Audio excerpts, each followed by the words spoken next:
Imagine descending to the depth of the ocean. It's getting darker and darker. And suddenly, you see something shocking. The remains of a mysterious creature. You've never seen anything like that before.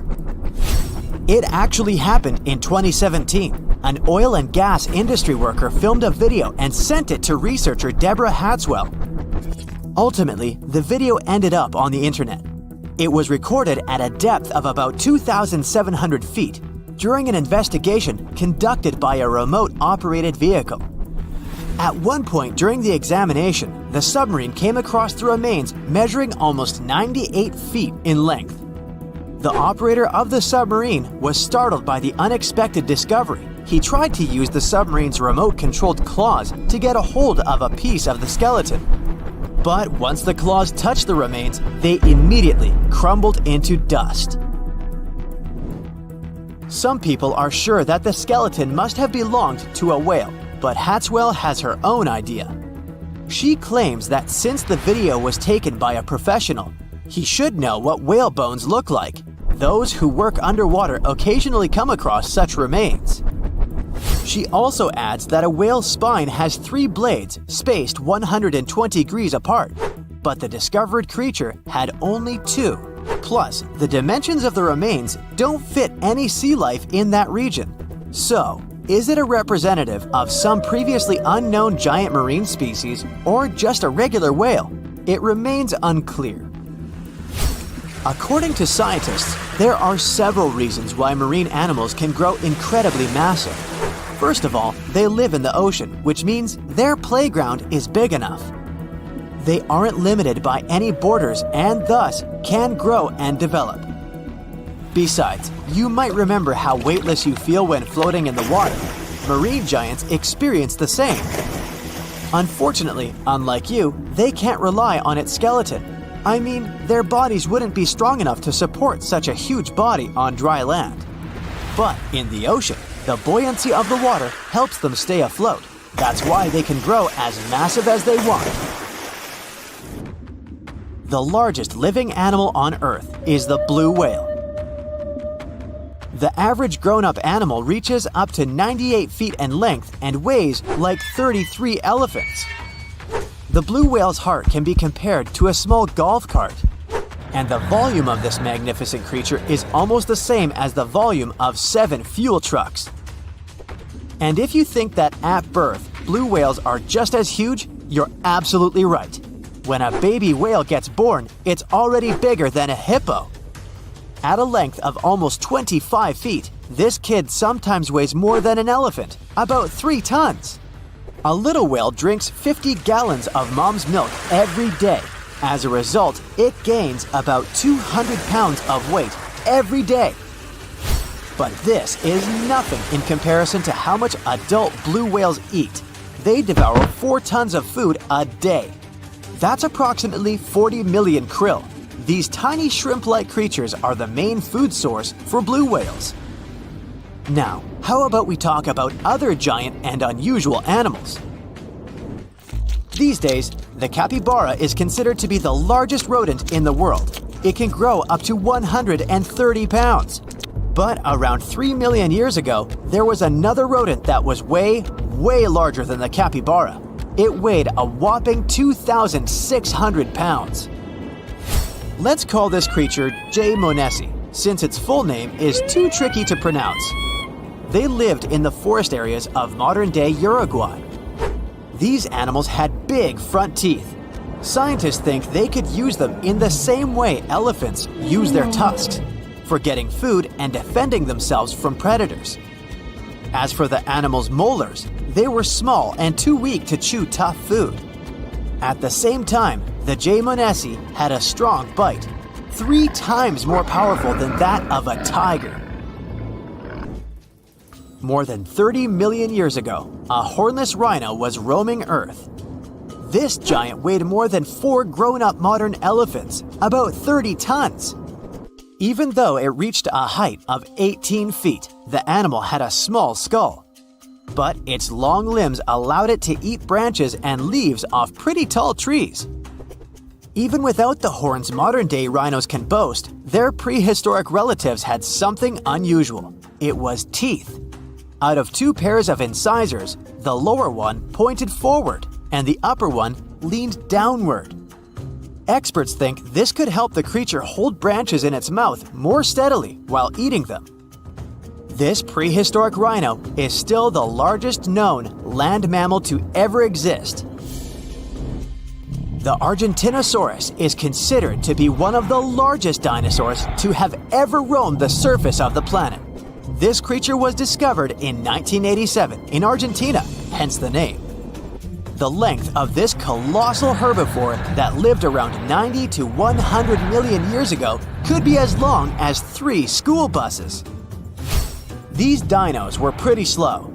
Their top speed was around 5 miles per hour, which is the speed of a very slow taxiing Boeing 747. But no wonder they didn't rush. Imagine carrying such a huge weight every day. Scientists haven't figured out yet how these enormous animals held their necks vertically or horizontally. The problem is that in a vertical position, the Argentinosaurus's heart would have experienced enormous pressure. After all, it would have had to pump an impressive amount of blood, 40 feet into the air, and repeat it 60 times every minute. The green anaconda is one of the largest snakes on the planet, considering its length-to-weight ratio. The average specimen might not be the world's longest, but the snake's enormous girth makes it twice as heavy as other huge reptiles. This creature is rather clumsy on land, but sleek and fast in the water. It can also lay in wait for hours while almost totally submerged. The saltwater crocodile can grow up to 23 feet in length. It's the most massive modern reptile. The largest males can weigh as much as a small hippo. Females are usually twice smaller. These super predators have the most powerful bite among reptiles.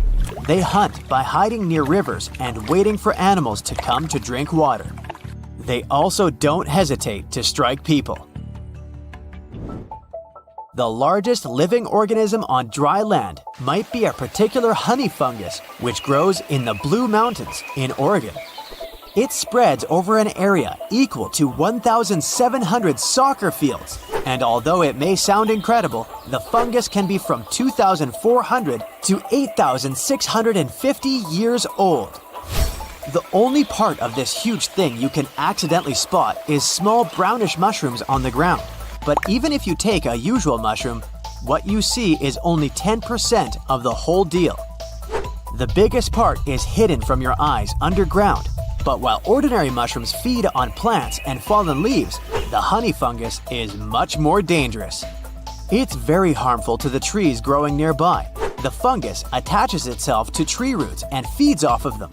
Unfortunately, this process damages trees, slowly and irreversibly. And if you have doubts about whether this fungus colony can be considered an individual organism, don't worry, it passes the test.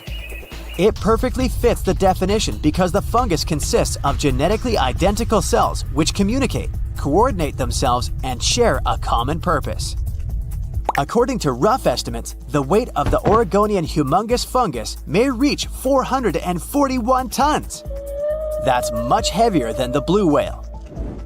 But even if some animal isn't the largest in the world, it doesn't mean it can't surprise you. For example, a 1-inch long subtropical shrimp disorients its prey with a sonic boom. As loud as a sonic boom once produced by the supersonic plane Concorde. This sound stuns the prey, and the shrimp can catch it without too much effort.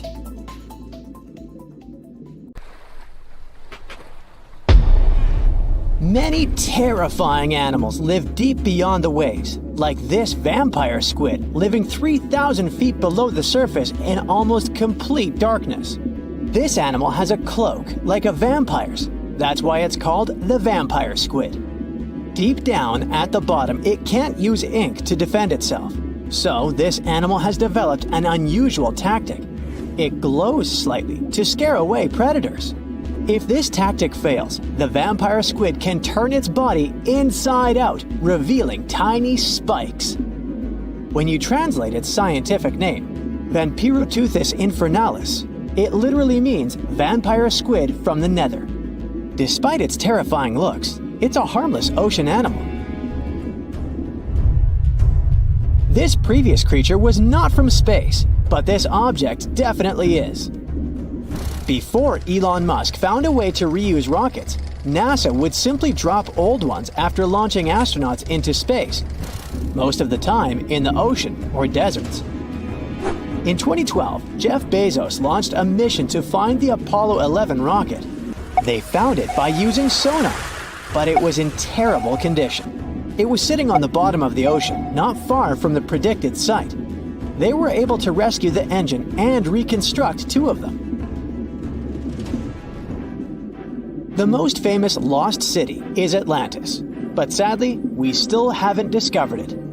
However, Heraklion was also just a myth until one British pilot saw something that looked like a city while flying over the Mediterranean Sea.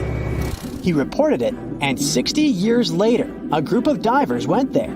They were shocked when they found an entire city underwater. It was loaded with artifacts that could tell us a lot about the history of the place. Now it's one of the best underwater archaeological sites in the world. It's believed that the rising sea caused the whole city to go underwater. The Titanic sank in 1912. The wreck was claimed to be officially discovered 74 years later. In reality, though, a fisherman found the Titanic 8 years earlier while fishing in the Atlantic Ocean. He was pulling out his net when he spotted a head stuck in it. Luckily, it was just a doll's head. Years later, after the fisher had passed away, his son sold the doll to a doll collector. She did a lot of digging and research on every person who had a porcelain toy on the Titanic. She found the owner of the doll. Ava Hart was on the Titanic and had a doll with her. Ava survived the catastrophe by a miracle, but her toy didn't. Hart even wrote about the doll in her journal, and every detail matched the toy found by the fisherman. The tripod fish lives deep in the abyssal zone, around 20,000 feet below the surface. It's adapted to such immense depths and uses its tripod fins to stay still on the bottom. This creature doesn't have big eyes, but even if it did, these eyes would be useless in the darkness. Instead, the tripod fish uses its fins like antennas to detect any movement in the water. This creature doesn't have much luck when it comes to its love life, so it had to develop unique tactics to reproduce. One fish can be both male and female. The next bizarre creature is the lizardfish. It has tons of razor-sharp teeth, a huge mouth, and really big eyes, which it uses for hunting. All this makes the animal look freaky. The lizardfish lives at depths of around 11,000 feet in the midnight zone, where there is zero light. This freak of nature basically eats everything it can fit inside its mouth, from small fish to other lizardfish. On the other hand, when they see other reptile fish, they probably fall in love instead, because finding mates at those depths is not an easy task. Like the tripod fish, the lizardfish can be both male and female at the same time. When you think of a river, you usually picture it on land. Still, nature is quite unpredictable, and it created a river flowing under the ocean in California. It's running at a depth of around 2 miles. This river has everything that an ordinary river has: sunken logs, trees, and rocks. And despite its uniqueness, it's not the only one in the world. There are also others in the Amazon and Greenland. A terrifying creature was discovered near Angola's coast by a remote operating vehicle. It looks like it doesn't have a head or a body. It was sitting at a depth of around 4,350 feet below the surface. After doing research, scientists concluded it wasn't anything from a sci-fi movie. It was just a cluster of siphonophores stuck together. In 2015, some random guy was diving in Caesarea, and something shiny caught his eye. He reached out, grabbed it, and realized it was a gold coin. After that, he examined the bottom and found out that there were many more. He reported the incident to the local authorities, and they concluded that he had found Arabic treasure. The coins were made of solid 24-karat gold and were a few thousand years old, but due to the perfect salinity and temperature, they looked brand new. The coins belonged to a ship carrying cargo. It was caught up in a storm and unfortunately sank. One of the weirdest things ever discovered was found in the Baltic Sea. It's an anomaly that looks as if it was created by a different civilization. It was discovered by Swedish researchers, and they basically had no idea what it was. They had to ask tons of other scientists for their opinions. When you look at this formation from above, it's 200 feet long and looks exactly like a fallen spaceship. It's hard to believe that it's a natural formation, but spoiler alert, it's totally made by nature because the Baltic Sea has gone through many erosions throughout history. Most likely, the bizarre formation is the result of these processes. A group of divers in Madagascar were shocked when they found this 7-foot monstrosity of a knife on the seafloor. The speculation started immediately, and many said that the knife was from some giants that had fought megalodons and lived on Earth thousands and thousands of years ago. That could make a nice story, but the knife is most likely a movie prop that was lost at sea. One of the ocean's most bizarre animals is the frilled shark. It's believed that this fish is the reason for all those sea serpent stories that sea explorers of the past wrote about. These animals live pretty deep in the ocean, but sometimes they can be seen in shallow waters. It's super rare, but possible. The frilled shark has a big mouth sporting around 300 teeth. It also has a long body that looks like a lizard's, and it is truly a unique species of shark. Its prey can be half of its size because this shark's stomach is like that of a snake, and it can swallow huge fish or crustaceans. Spotting a few worms in your garden is no big deal, but after seeing a 26-foot long one in the ocean, you will make your wetsuit a little wetter. This worm is super rare, and it's completely harmless to humans. It's actually not a giant worm.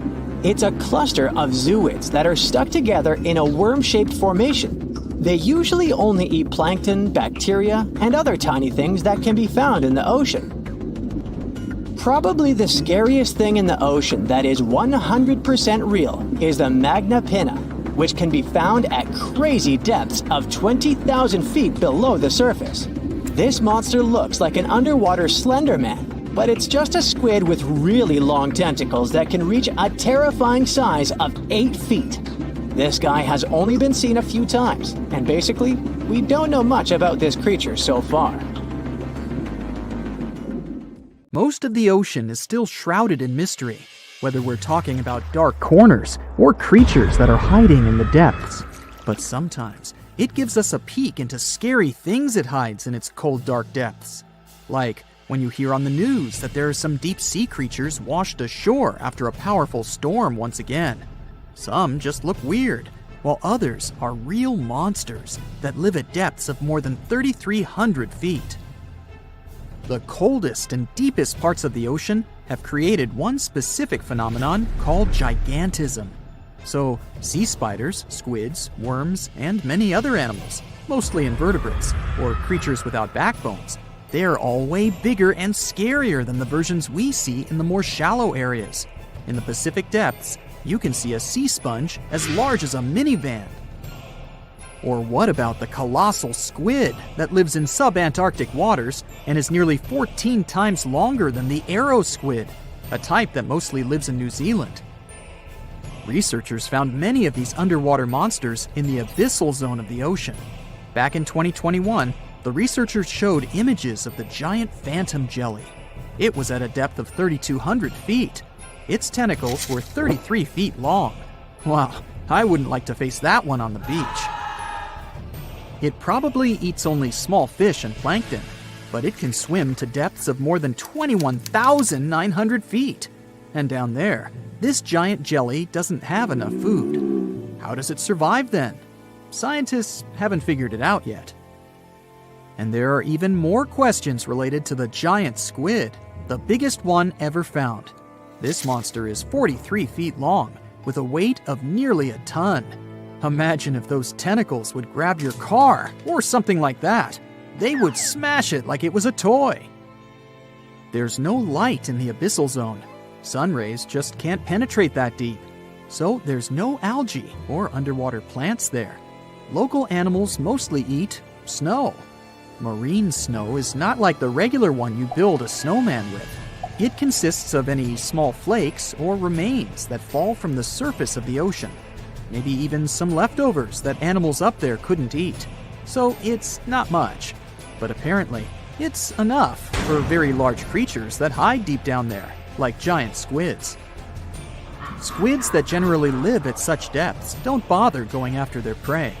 They just wait until the poor animal swims right up to their long tentacles and falls into a trap.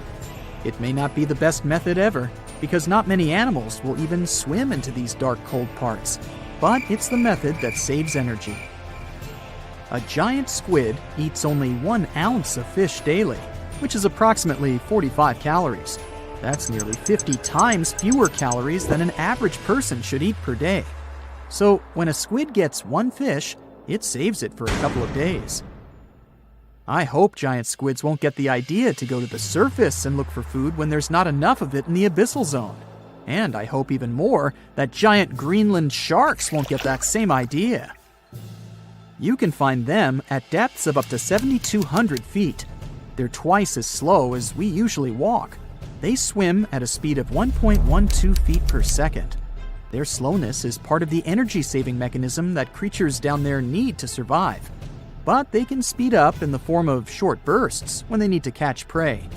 But they kinda change their diet from predator to scavenger, considering their environment. There will be more leftovers falling from the surface than animals to go after. Greenland sharks grow just 0.4 inches per year, and they're mostly 20 feet long, which means they live for a very long time, sometimes up to 400 years. They also have a slow metabolism, and that's one of the main factors for their long life, too. Greenland sharks like to spend their time in cold waters. They're adapted to that, since their tissues have specific chemical compounds that prevent the forming of ice crystals all over their body. That means they have some sort of natural antifreeze. So what makes them so big? Scientists are still not sure, but some theories try to explain it. There's this thing called Kleiber's rule that says bigger animals tend to be more efficient. Just take a small fish and compare it to a whale with a mass hundreds of times bigger. The whale has a greater metabolism.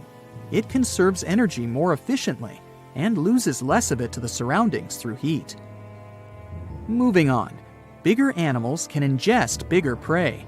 They're more likely to go through tough issues in their environment or defend themselves from predators going after them. Also, the body gets bigger when temperatures are lower. The Greenland shark is a perfect example.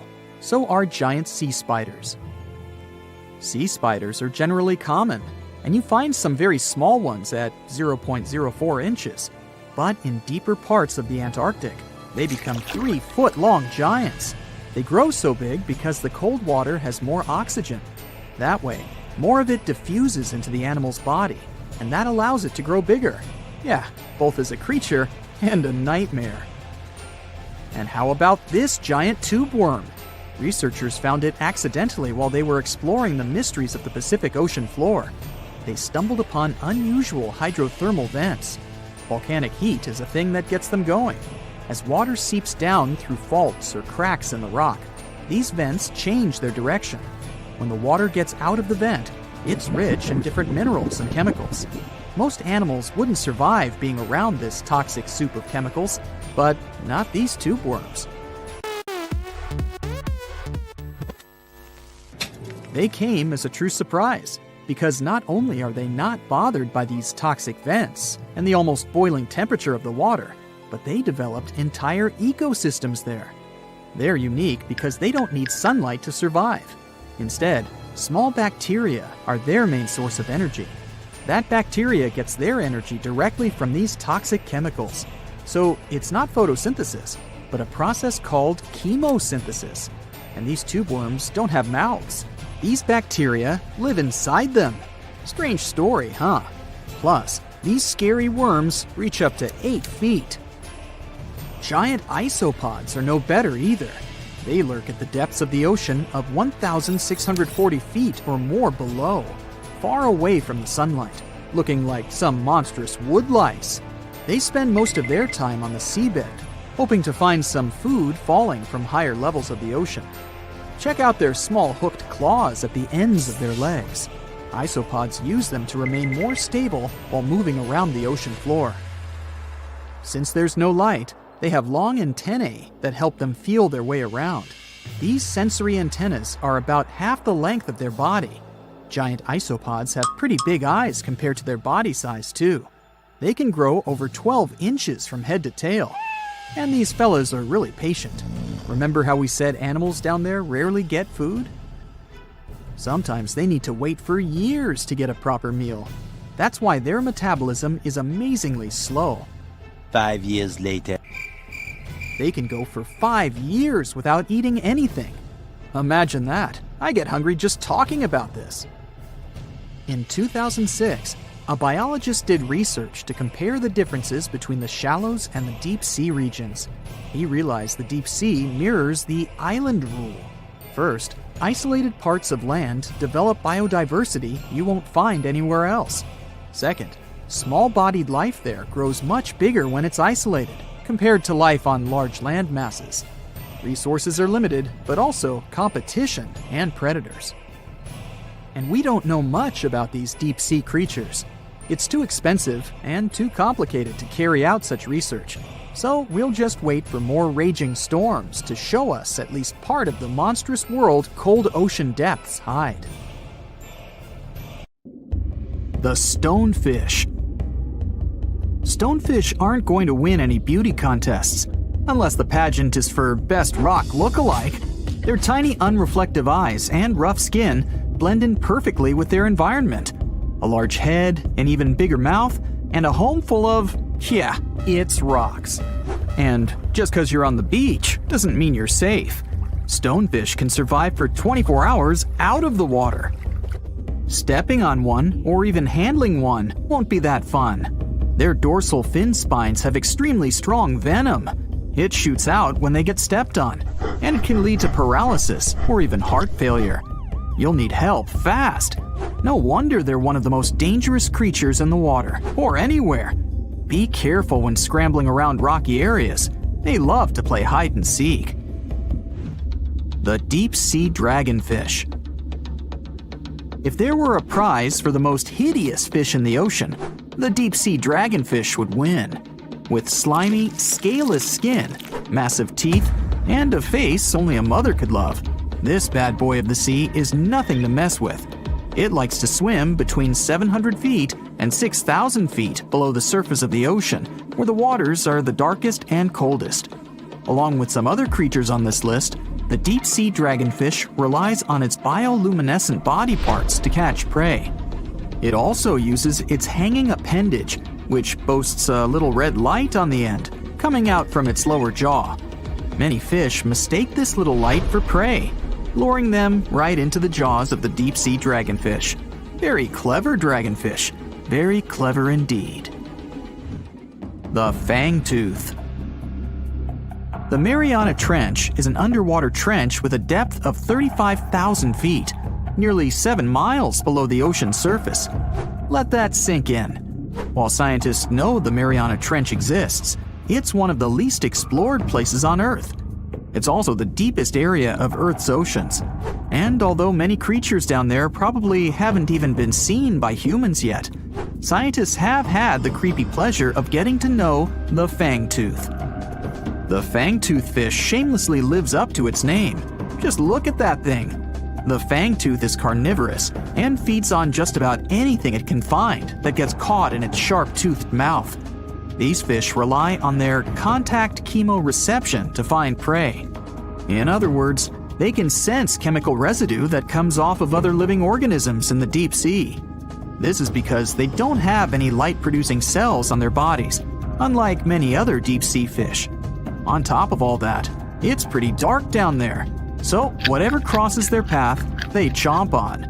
While these guys look pretty scary, they're not a threat to humans. They only grow about 7 inches long. Even so, I wouldn't want to run into one of these things during a relaxing swim in the ocean. The Dunkleosteus. Strangely enough, this prehistoric fish, known as the T-Rex of the seas, had no teeth. Those were replaced with bony plates that allowed it to have the strongest bite among other monsters of its size. The goblin shark. If you thought the movies about sharks were scary, this next deep-sea creature will make you swear off going for dips in the ocean forever. However, it lives 3,000 feet underwater, so you'll never likely see it face to face. The goblin shark looks like a cross between a shark and a creature from your worst nightmare. These sharks boast a protruding sword-like snout with a jaw that juts out to match. Unlike other sharks that have more of a gray hue, this creepy thing looks not so pretty and pink. Aside from their scary demeanor, what do scientists really know about the goblin shark? Well, not much, except that they can grow up to 18 feet in length. Looks like there's still a lot to learn about these guys, if you dare to. By the way, did you know that sharks don't sleep? Many species have to keep water moving over their gills to get oxygen, so they can't fall into a deep sleep like we do. That's why they stay half awake during rest. Typically, sharks don't even close their eyes. The cookie cutter shark.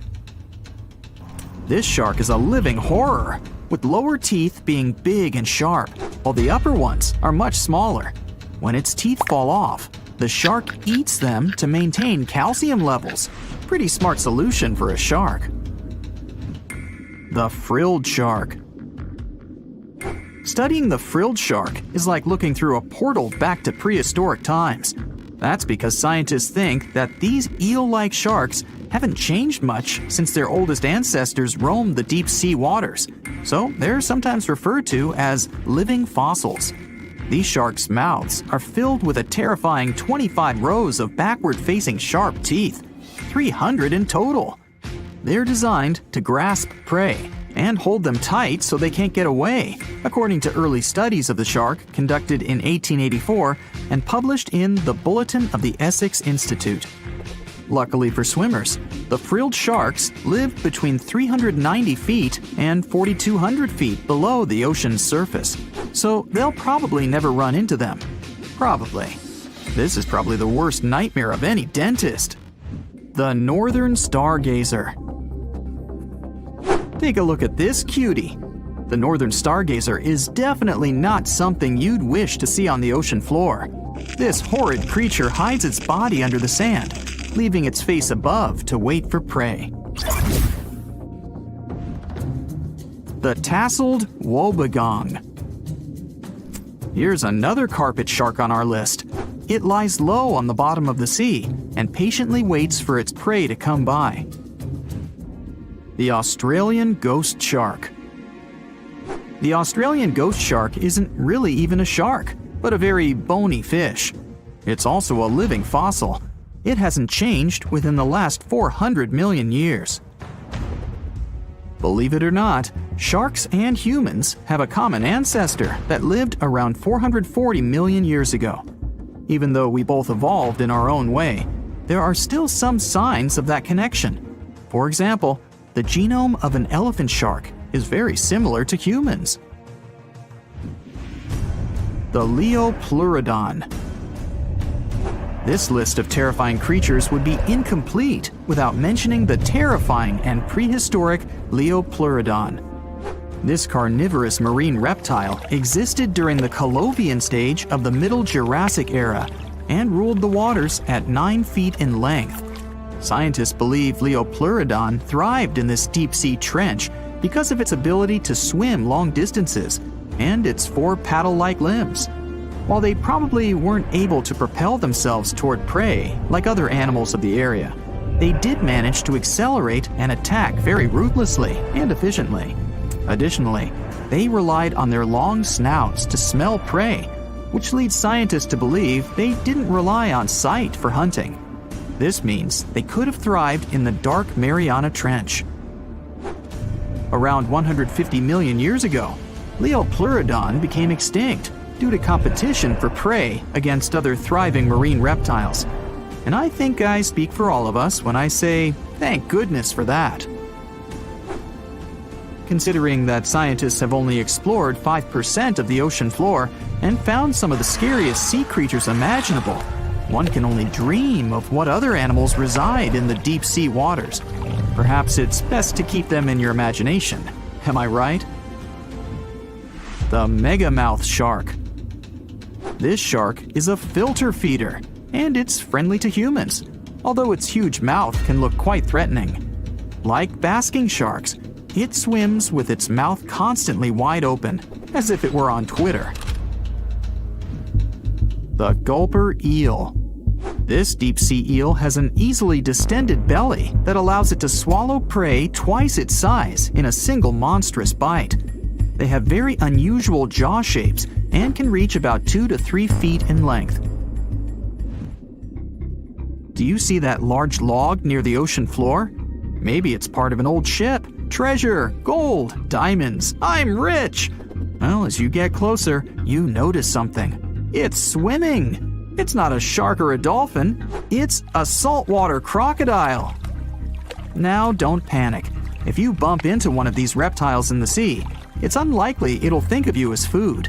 Crocodiles have a special valve in their throat that stops them from drowning underwater, but that doesn't mean they can't bite. Usually, they're heading to a nearby island, and the quickest way there is to body surf. They can't really take the ferry, you know. Watching one from a distance should be okay. Just don't swim to shore right away. They love to ambush their lunch in shallow water. If there's one time I'd want to see a great white shark, it's when I'm diving with crocodiles. They'll gladly take a crocodile-sized nibble, given the right motivation. Now prepare yourself for some weird stuff. We're going to dive into the fascinating world of sea cucumbers, the squishy detritivores that are nature's very own recyclers. These exotic marine creatures might not be everyone's first choice for a pet, but trust me, they've got some unique talents that are worth talking about.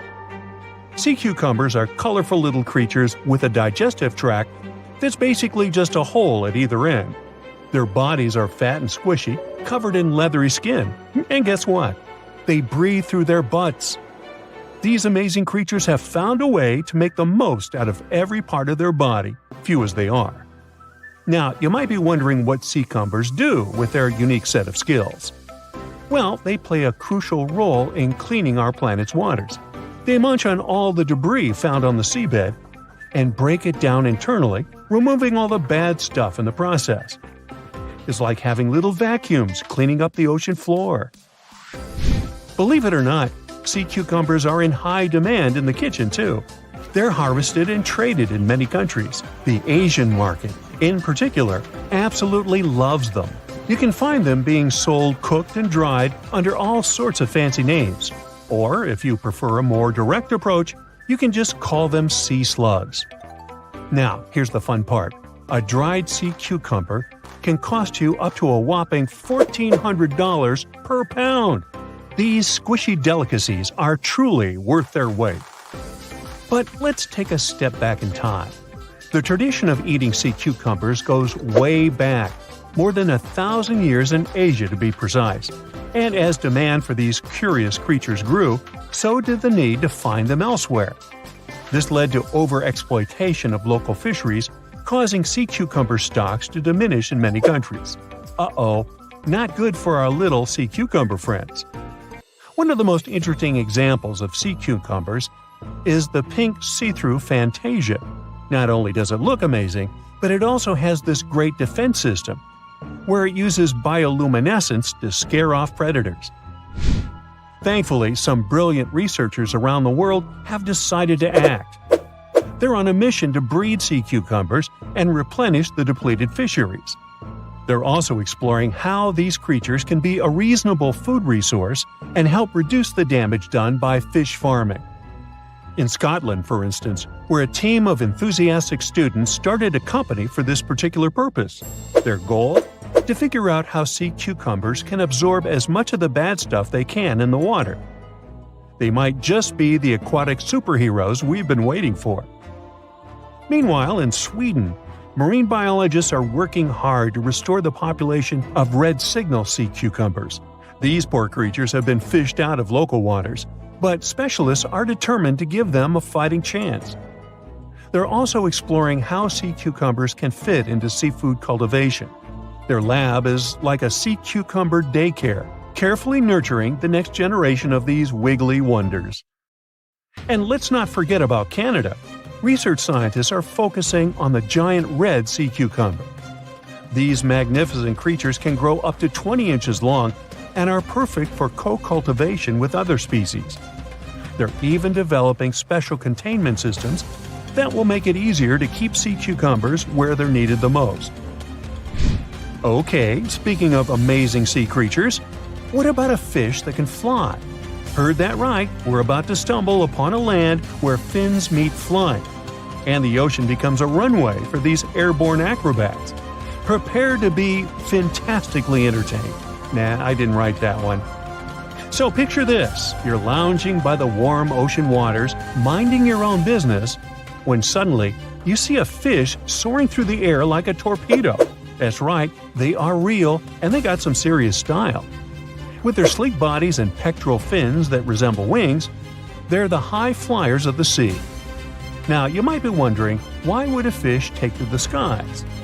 Well, it turns out these magnificent creatures have developed this nifty gliding ability as a sneaky trick to escape from their underwater foes. And boy, do they have plenty of enemies. Those guys are all on the lookout for a tasty flying fish snack. When it comes to their diet, these avian fishes are quite the foodies. They chow down on a variety of treats, including the ever-popular plankton. Who knew tiny floating organisms could be so delicious? Now let's take a closer look at the flying fish family album. We've got a whopping 40 known species strutting their stuff in the sky. And here's a fun fact. All of them have tails that are forked in an uneven manner, with the lower lobe being longer than the upper one. It's like the fishy version of a funky hairstyle. And there's more. Some of these weird flyers even have supersized pelvic fins, giving them the appearance of having 4 wings. Can you imagine the envy in the fish community when they see these trendsetters gliding by? Okay, now let's get to the nitty-gritty of their airborne adventures. The flying fish takeoff is a sight to behold. First, they gather some serious speed underwater, reaching a zippy 37 miles per hour. That's faster than some highway speed limits. Then, like a rocket ready for blastoff, they angle themselves upward and break the ocean surface, ready to take flight. But they don't stop there. These thrill seekers can reach heights of over 4 feet in the air. Can you imagine the view from up there? They glide through the sky, covering long distances. That's like the fishy equivalent of a marathon. And here's the best part. When they approach the water again, they can flap their tails and continue their flight without fully returning to the depths. These fishy flyers are also all about the nightlife. Just like partygoers flock to a glittering disco ball, flying fish are attracted to light. Crafty fishermen take advantage of this by setting up canoes with just the right amount of water to keep the fish comfy but prevent them from escaping. Then they add a luring light to the scene, and before you know it, flying fish are caught left and right, supplying a bountiful catch for those lucky fishermen. Don't worry though, these flying fish aren't on the endangered species list. Not yet, at least. The next time you find yourself by the ocean, keep an eye out for these marvelous creatures. You never know when you'll see a flying fish extravaganza. Our next adventure takes us into the quirky world of underwater romance. Picture this. A scene that looks like someone doing the tango with their lunch. Wait, what? No, it's not a throwing up contest, I promise. We're diving headfirst into the jaw-dropping, pun intended, mating ritual of the jawfish. These curious creatures call the coral reefs of the Caribbean Sea and the Western Atlantic home. And boy, do they know how to make a spectacle of themselves. Forget about pickup lines or fancy gestures. These jawfish rely on their unique jaw-based moves to pursue their potential partners. It's like a dance-off, but with their mouths. Not only are these fishy fellas skilled in the art of sand scooping, but they also double as diligent parents. Talk about alliteration. Talk about multitasking. The males take their parental duties to the next level by carrying the precious eggs in their giant mouths until they're ready to hatch. It's like they have their own aquatic daycare center going on. When they're not busy nurturing their offspring, these jawfish transform their mouths into fighting tools. That's right, it's time for the Jawfish Fighting Championship. They go head-to-head, or rather mouth-to-mouth, in epic battles of mouth strength and agility. You know the old saying, put your money where your mouth is? Well, these jawfish take it to a whole new level. Whether it's for romance, parroting, or friendly competition, these jawfish show us that sometimes actions do really speak louder than words. They may look like they're having a bad seafood experience, but rest assured, it's just their unique way of finding love and expressing themselves. It was one of the biggest creatures ever to roam the earth. It was longer than your average school bus and could easily weigh more than 10 elephants combined. But where did it live? How did it end up having this size? And most importantly, why is it extinct nowadays? Let's find out.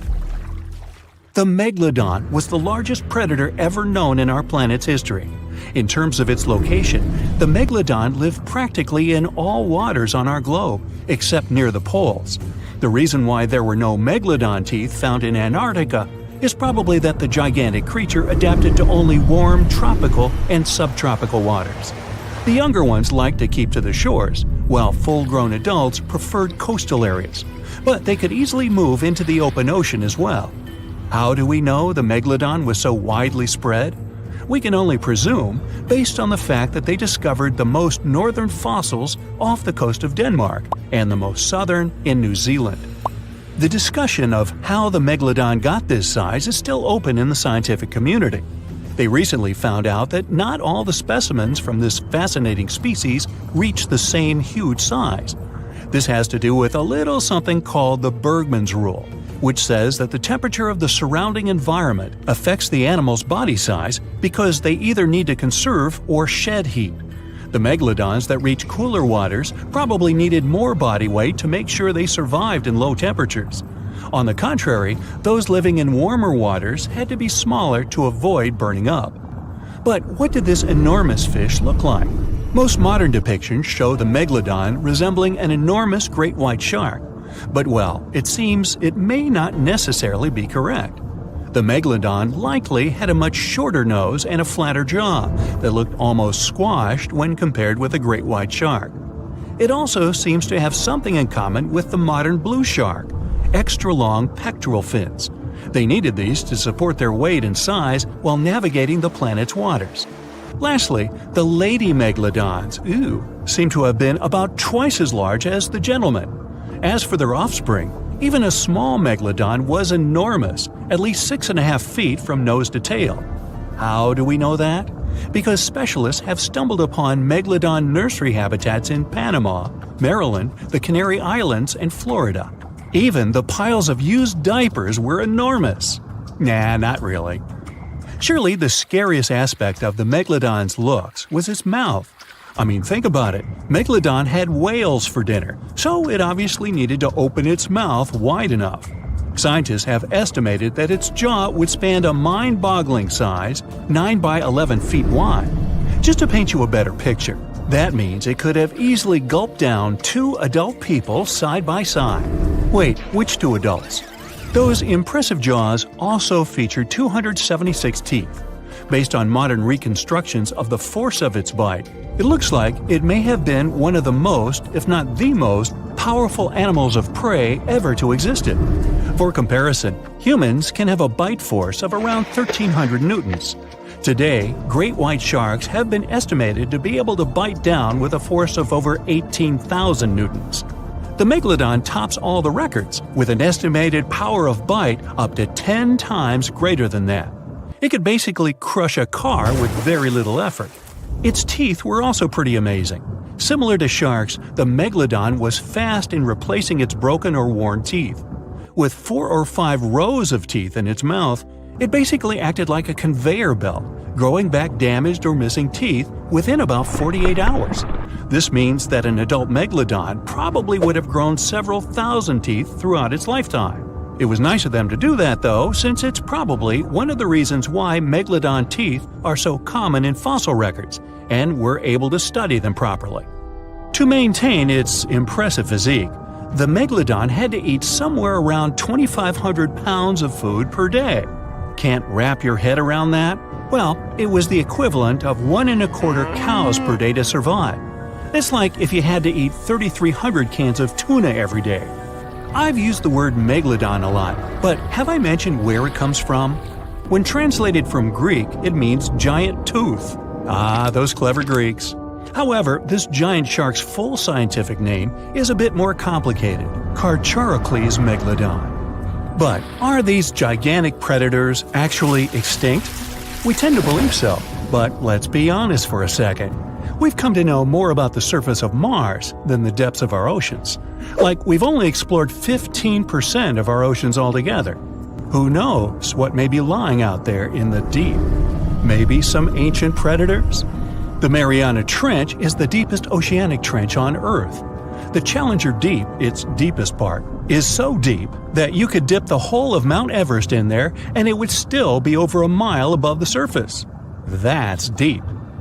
If a megalodon or two ever needed a place to crash, that would be a discreet enough location. However, the Mariana Trench is not a particularly comfy place to be in. Because it's cold and steeped in total darkness and all. The temperatures here are around 36 degrees Fahrenheit all year round. And to top it all off, the pressure is 1,000 times stronger than at sea level. So it's safe to assume that if any megalodon is hiding in here, its teeth and bones might not be looking so good. Because of the intense pressure here in the Mariana Trench, proteins and calcium start to dissolve and disintegrate. That's why, for example, the Haddell snailfish, the deepest dwelling fish we've discovered, has evolved to feature flexible cartilage instead of bones. To survive here, the megalodon would also need to learn to navigate in complete darkness. That means it would have to either become luminescent or evolve to grow massive eyes like the giant squid. While it may sound like an intriguing and good idea for a movie script, most scientists don't think it's possible. Why? Well, most of them say it's because of the megalodon's size. Most foods that megalodons like to eat live in shallow ocean areas and not in the deep, deep sea. Specialists believe that if these animals were actually still roaming our waters, there's no way we wouldn't know about it. They would need to come up for dinner every now and then, right? Their food is also the most likely cause of why the megalodon is not alive anymore. While some specialists believe the megalodon became extinct because of a drop in the ocean water temperature, most scientists suggested that the shifting food chain dynamics may have been more to blame. Why? Because at some point, there was less and less of its primary food source, baleen whales, and at the same time, the numbers of its natural competitors, like smaller predatory sharks like the great white shark and whales, increased.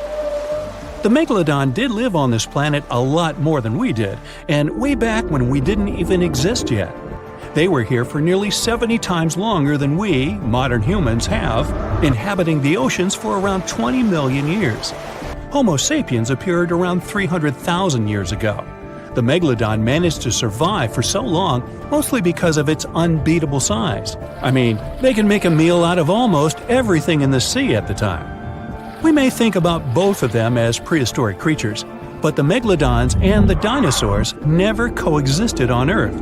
The dinosaurs probably died out about 66 million years ago. Megalodons seem to have appeared a bit later. That's because the oldest megalodon fossils we have yet discovered are from the Miocene epoch, which began 23 million years ago. So long, Meg! there are plenty of fish in the sea. Some of them look totally like Nemo or Dory. Then there's the butterfly fish and fancy guppy, which is indeed really fancy. And then there's... What on earth is that? I would definitely not pay for a diving experience to see this guy. The anglerfish has the unofficial title of the ugliest animal in the world, but I wouldn't dare to break that news to it. There are more than 200 species of anglerfish currently swimming somewhere in the gloomy depths of the Atlantic and Antarctic Oceans, up to a mile below the surface. Some of them prefer different living conditions, the shallow tropical environments. Different kinds of anglerfish vary in shape and size, from the famous black sea devil to frogfish, monkfish, footballfish, goosefish, batfish, and sea toad. The larger ones can be half as long as a full-sized bed, but most are less than a foot long. Since the choice of meals where these guys live isn't that huge, they had to come up with a unique hunting strategy. They don't waste their priceless life energy on following prospective prey.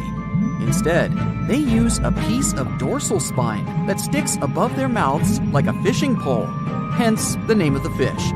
There's a sac of bioluminescent bacteria that glows brightly in the dark at the end of that rod. The light lures prey, and all the anglerfish has to do is wait, and then enjoy its lunch delivered right to its mouth. Their bodies are pliable and huge, so they can easily swallow prey twice their size. Deep-sea anglerfish eat whatever they can find. Species that live in more shallow water aren't picky either, and can eat anything from shrimp to snails and small fish. Only female anglerfish have the cool fishing rod feature though. So what about their males? Finding a soulmate deep under the sea isn't that easy. I mean, literally, there's no light down there. Plus, there are frigid temperatures and low oxygen levels. Anglerfish can't afford to go on many dates in those conditions, so they mate for life. And before you go aw about it, I have to tell you, they do it in quite a special way. Male anglerfish are much smaller than their ladies. The contrast is so striking that when researchers first got interested in their love life, they thought those males were actually the offspring, or larvae, hanging out next to their moms. Certain anglerfish male species have receptors that alert them that there's a female nearby. After they mate, the male bites into his woman and stays attached to her head, belly, near her tail, and other areas he can access. While they morph together forever, the female fish gets the male's cells, DNA, and reproductive organs, but loses her immune response cells. The male gets free permanent housing and nutrition. Given the current real estate prices, it sounds like a dream. But that accommodation is shared by up to 8 males, and they can't move out if they ever feel like it. You're unlikely to meet this deep-sea fish in real life, but if you meet an anglerfish in your favorite video game, remember that you can easily outswim it and make it kinder to you with tranquilizing arrows. Once you befriend it, the anglerfish can be your scout and help you discover new areas with its bioluminescent pods. Back in the real world, down in the twilight zone of the ocean, about 650 to 3,300 feet down, the anglerfish isn't the only creature you're lucky you'll probably never meet. Many of the locals look like they come straight out of science fiction or horror movies, but that's because they had to adapt to this dark, deep world. I did my best to get you prepared for the creatures you're going to meet, starting with the common fangtooth. They spend most of their lives deep down, but at night, they move toward the surface to snack. These guys are more active than most other deep-sea dwellers. They don't wait for food to come their way, but actually follow it, and then get it with their long, hungry teeth. They don't have a built-in light bulb like the anglerfish, so they've developed a great sense of smell and use as much sunlight as they can get there in the depth to get around. Sometimes, even the shadow of a passing by prospective prey is enough for them to switch to action mode. And though they don't look too charming, they're completely harmless to humans if you ever run into one of these guys. Stoplight Loosejaw sounds like a great name for an alternative band, But it's actually another deep-sea resident with sneaky hunting habits. It has special light-producing photophores under each eye. They emit green and red light like a stoplight, hence the name of the fish. Unlike other fish, these guys hardly ever leave the twilight and midnight zones. Their lower jaw is a quarter of the total body length, and the stoplight keeps it open all the time, hoping to get some lunch.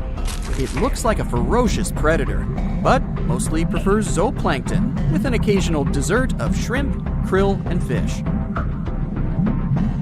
I'm sure you didn't expect to meet a hybrid of an eel and a bird, but here it is! The slender snipe eel has a beak, much like that of a bird, with curving tips.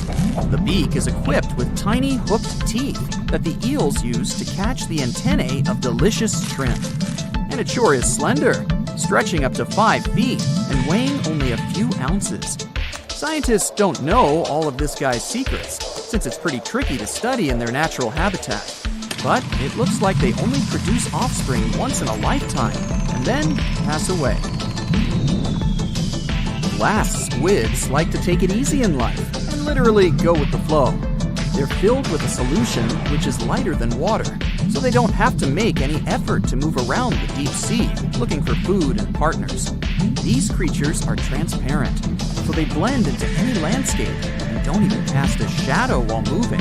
Talk about a great survival tactic. If danger finds it anyway, it can transform into a lumpy ball, pushing its head and tentacles into its mantle cavity. It can also release ink into the mantle and go from transparent to black. The same ink can protect it against hungry whales and seabirds. Another tactic they use to scare off predators is to activate their light-emitting organs around their eyes.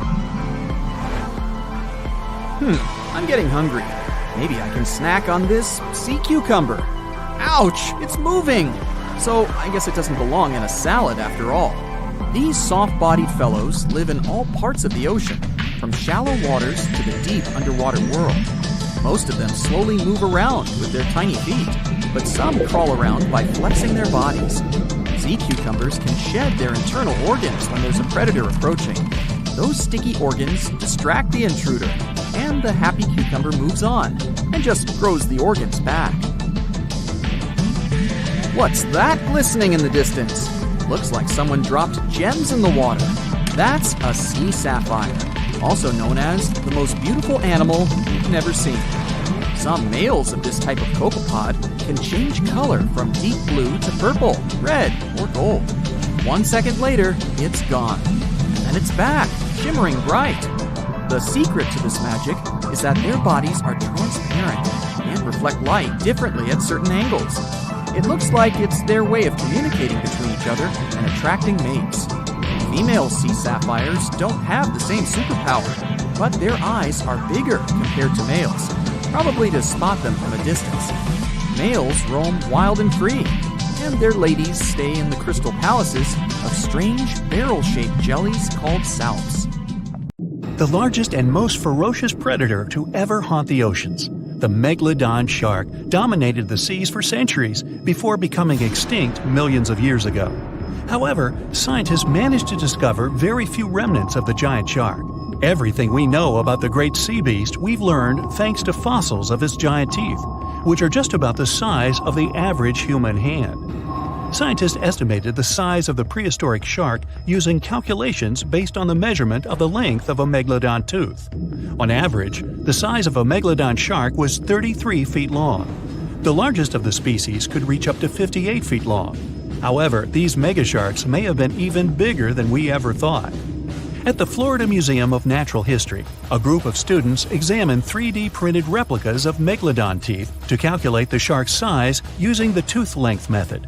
But something was off. Each student calculated a different size for the same shark, with their estimates ranging from 40 feet to 180 feet. A lead paleontologist took a look at the students' equations. He realized that the method they used to calculate megalodon sizes for decades isn't that accurate at all. So they invented a new method to calculate the megalodon size based on the width of the megalodon tooth instead of its length. It turned out that the average megalodon would be around 65 feet long. It's almost double the size scientists previously thought, and would mean that the average megalodon is the length of 2 school buses. A megalodon skeleton has never been discovered. Shark skeletons are made mostly of cartilage, meaning that they decompose quickly. Luckily, sharks continuously shed and regrow teeth throughout their lives.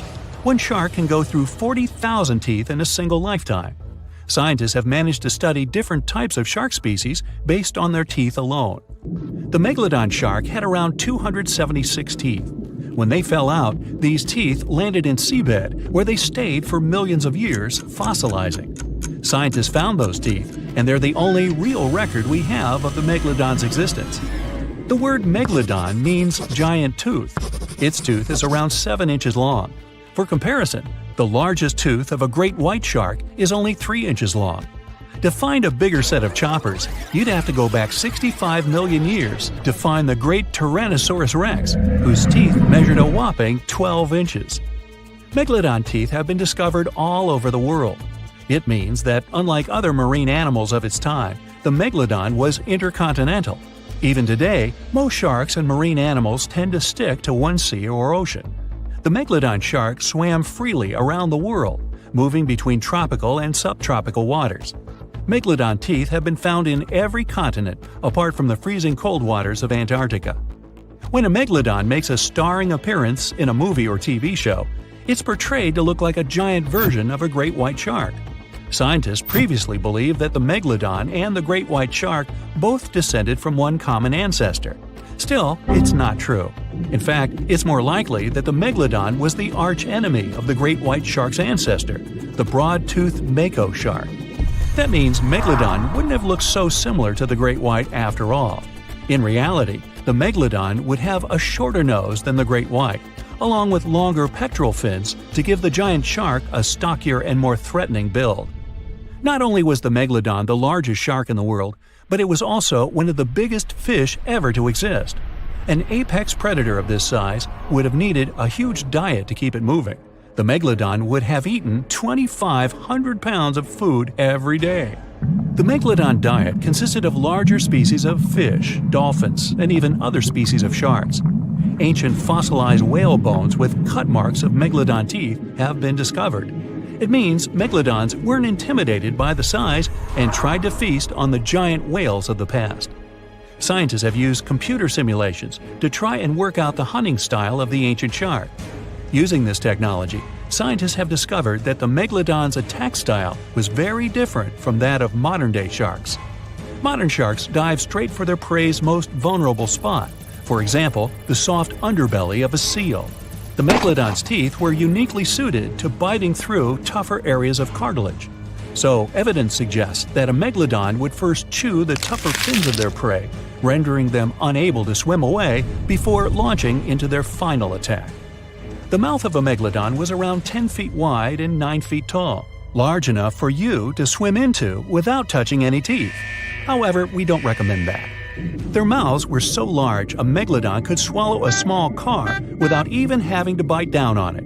Research teams from Australia and the US collaborated to work out the biting power of the megalodon using computer simulations.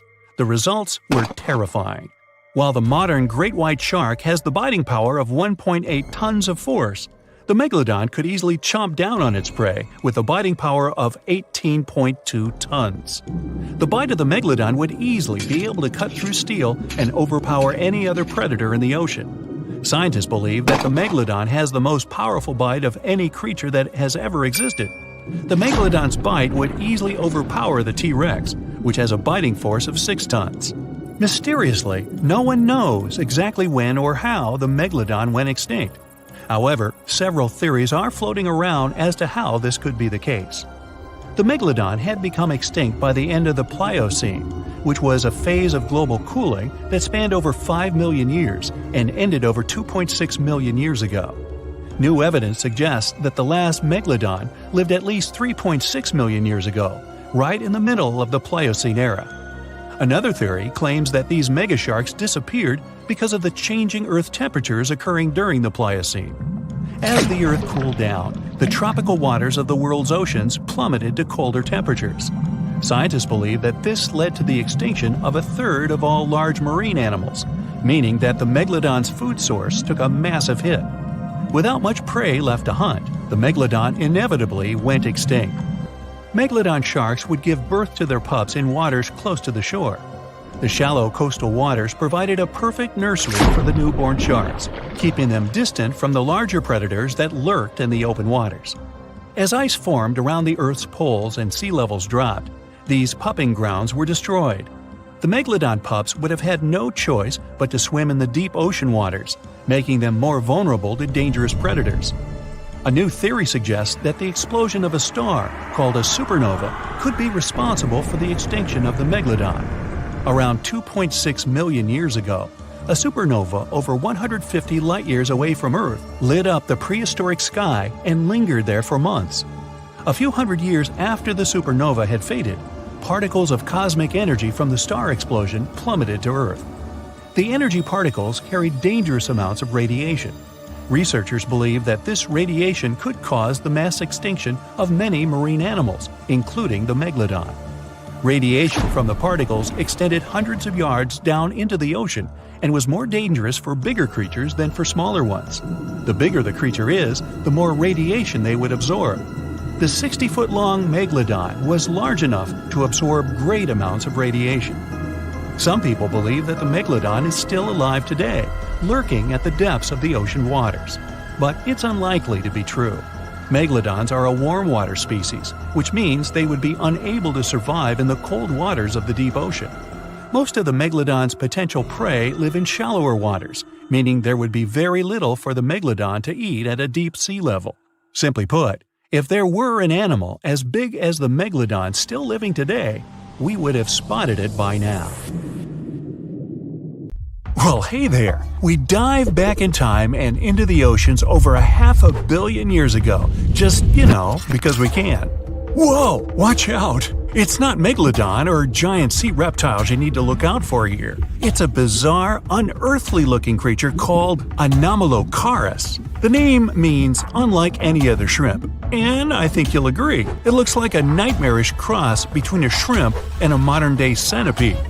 2 tentacles protruding from its face, each lined with razor-sharp teeth. Oh yeah, and this thing was about the size of your leg.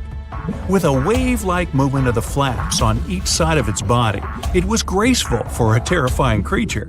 It was also more advanced than any other life on this planet at the time. Especially those huge eyes.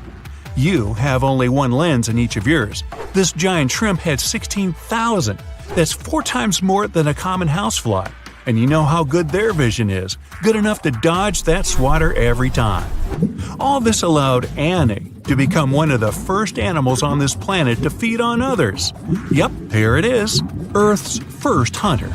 Its favorite meal? Trilobites. Hey, try a bite. Those are the ancient ancestors of crabs. Some of their fossils have marks on them in the same shape as the monster shrimp's mouth parts. Terrors of the past like this got to be so giant thanks to more oxygen in the atmosphere. A perfect example of this, Meganeuropsis.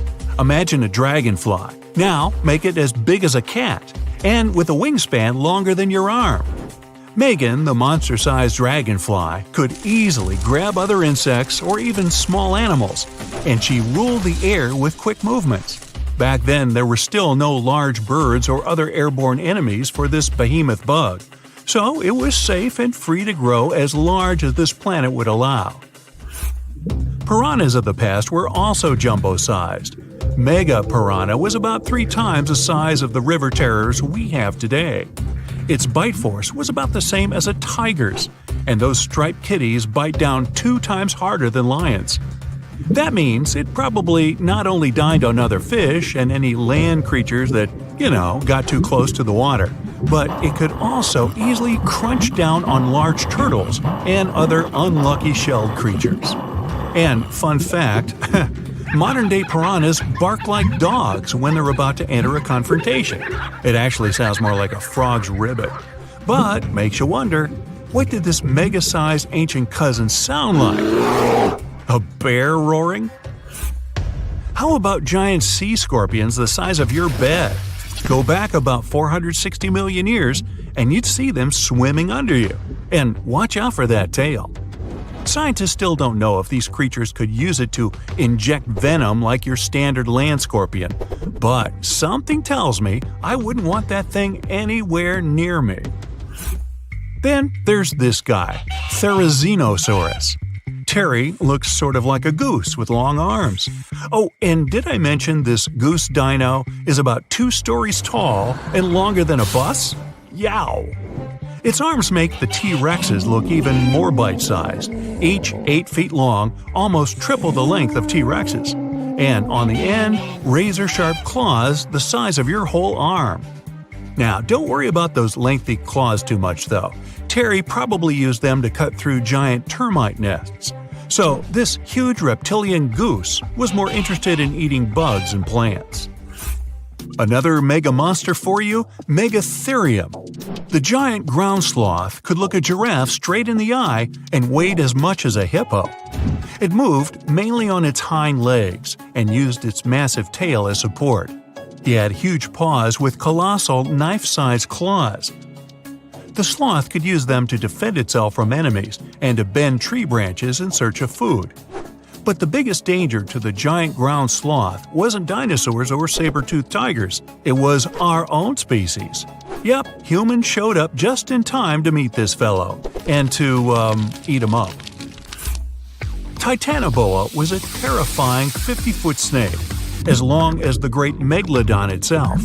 It was also more than 2 times heavier than the heavyweight champion among snakes today, the green anaconda. Crocodiles were a regular on this serpent's menu. Titanoboa could swim 3 times faster than the fastest Olympic swimmer our species has ever seen. It was quicker and more dangerous in the water than outside it. And don't forget the boa part of its name. This massive snake wasn't venomous. Instead, it liked to squeeze. Remember that giant shrimp from earlier? Well, Opabenia looks like its teeny-tiny finger-sized cousin. And instead of 2 toothy tentacles, this thing had a vacuum hose coming out of its face. On the end of that trunk, what looks like a single crab claw. Add 5 eyes and a mouth under its head, and you've got a recipe for something not of this planet. Only it is. This creature used its trunk like an elephant does. Its claw grabbed food from the bottom of the ocean and brought it up to its mouth. This thing is so weird-looking that, apparently, when the scientists who discovered it presented his findings to an audience, they all laughed as if he were joking. Now, a real-life monster, the Tully monster.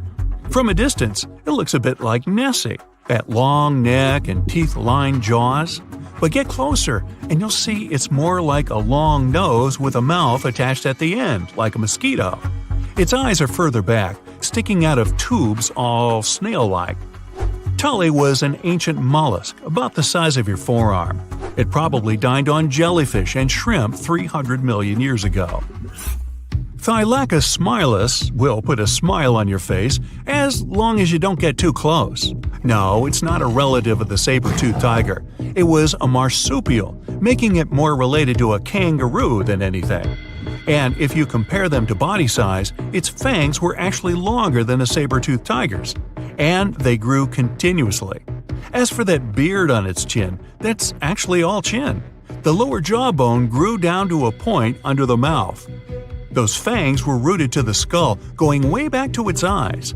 When the mouth was closed, that bony beard protected the long, sharp teeth from breakage. Staganapolis, not to be confused with Minneapolis, might look like a big crocodile with a squished-in snout, but it was mostly harmless. Its small head and very few teeth meant the reptile didn't have much to work with when protecting itself. That's what all those armored scales were for, and no need for huge fangs or long rows of razor-sharp teeth when you're a plant eater. That beak-like tip on its nose allowed the stag to dig up plants.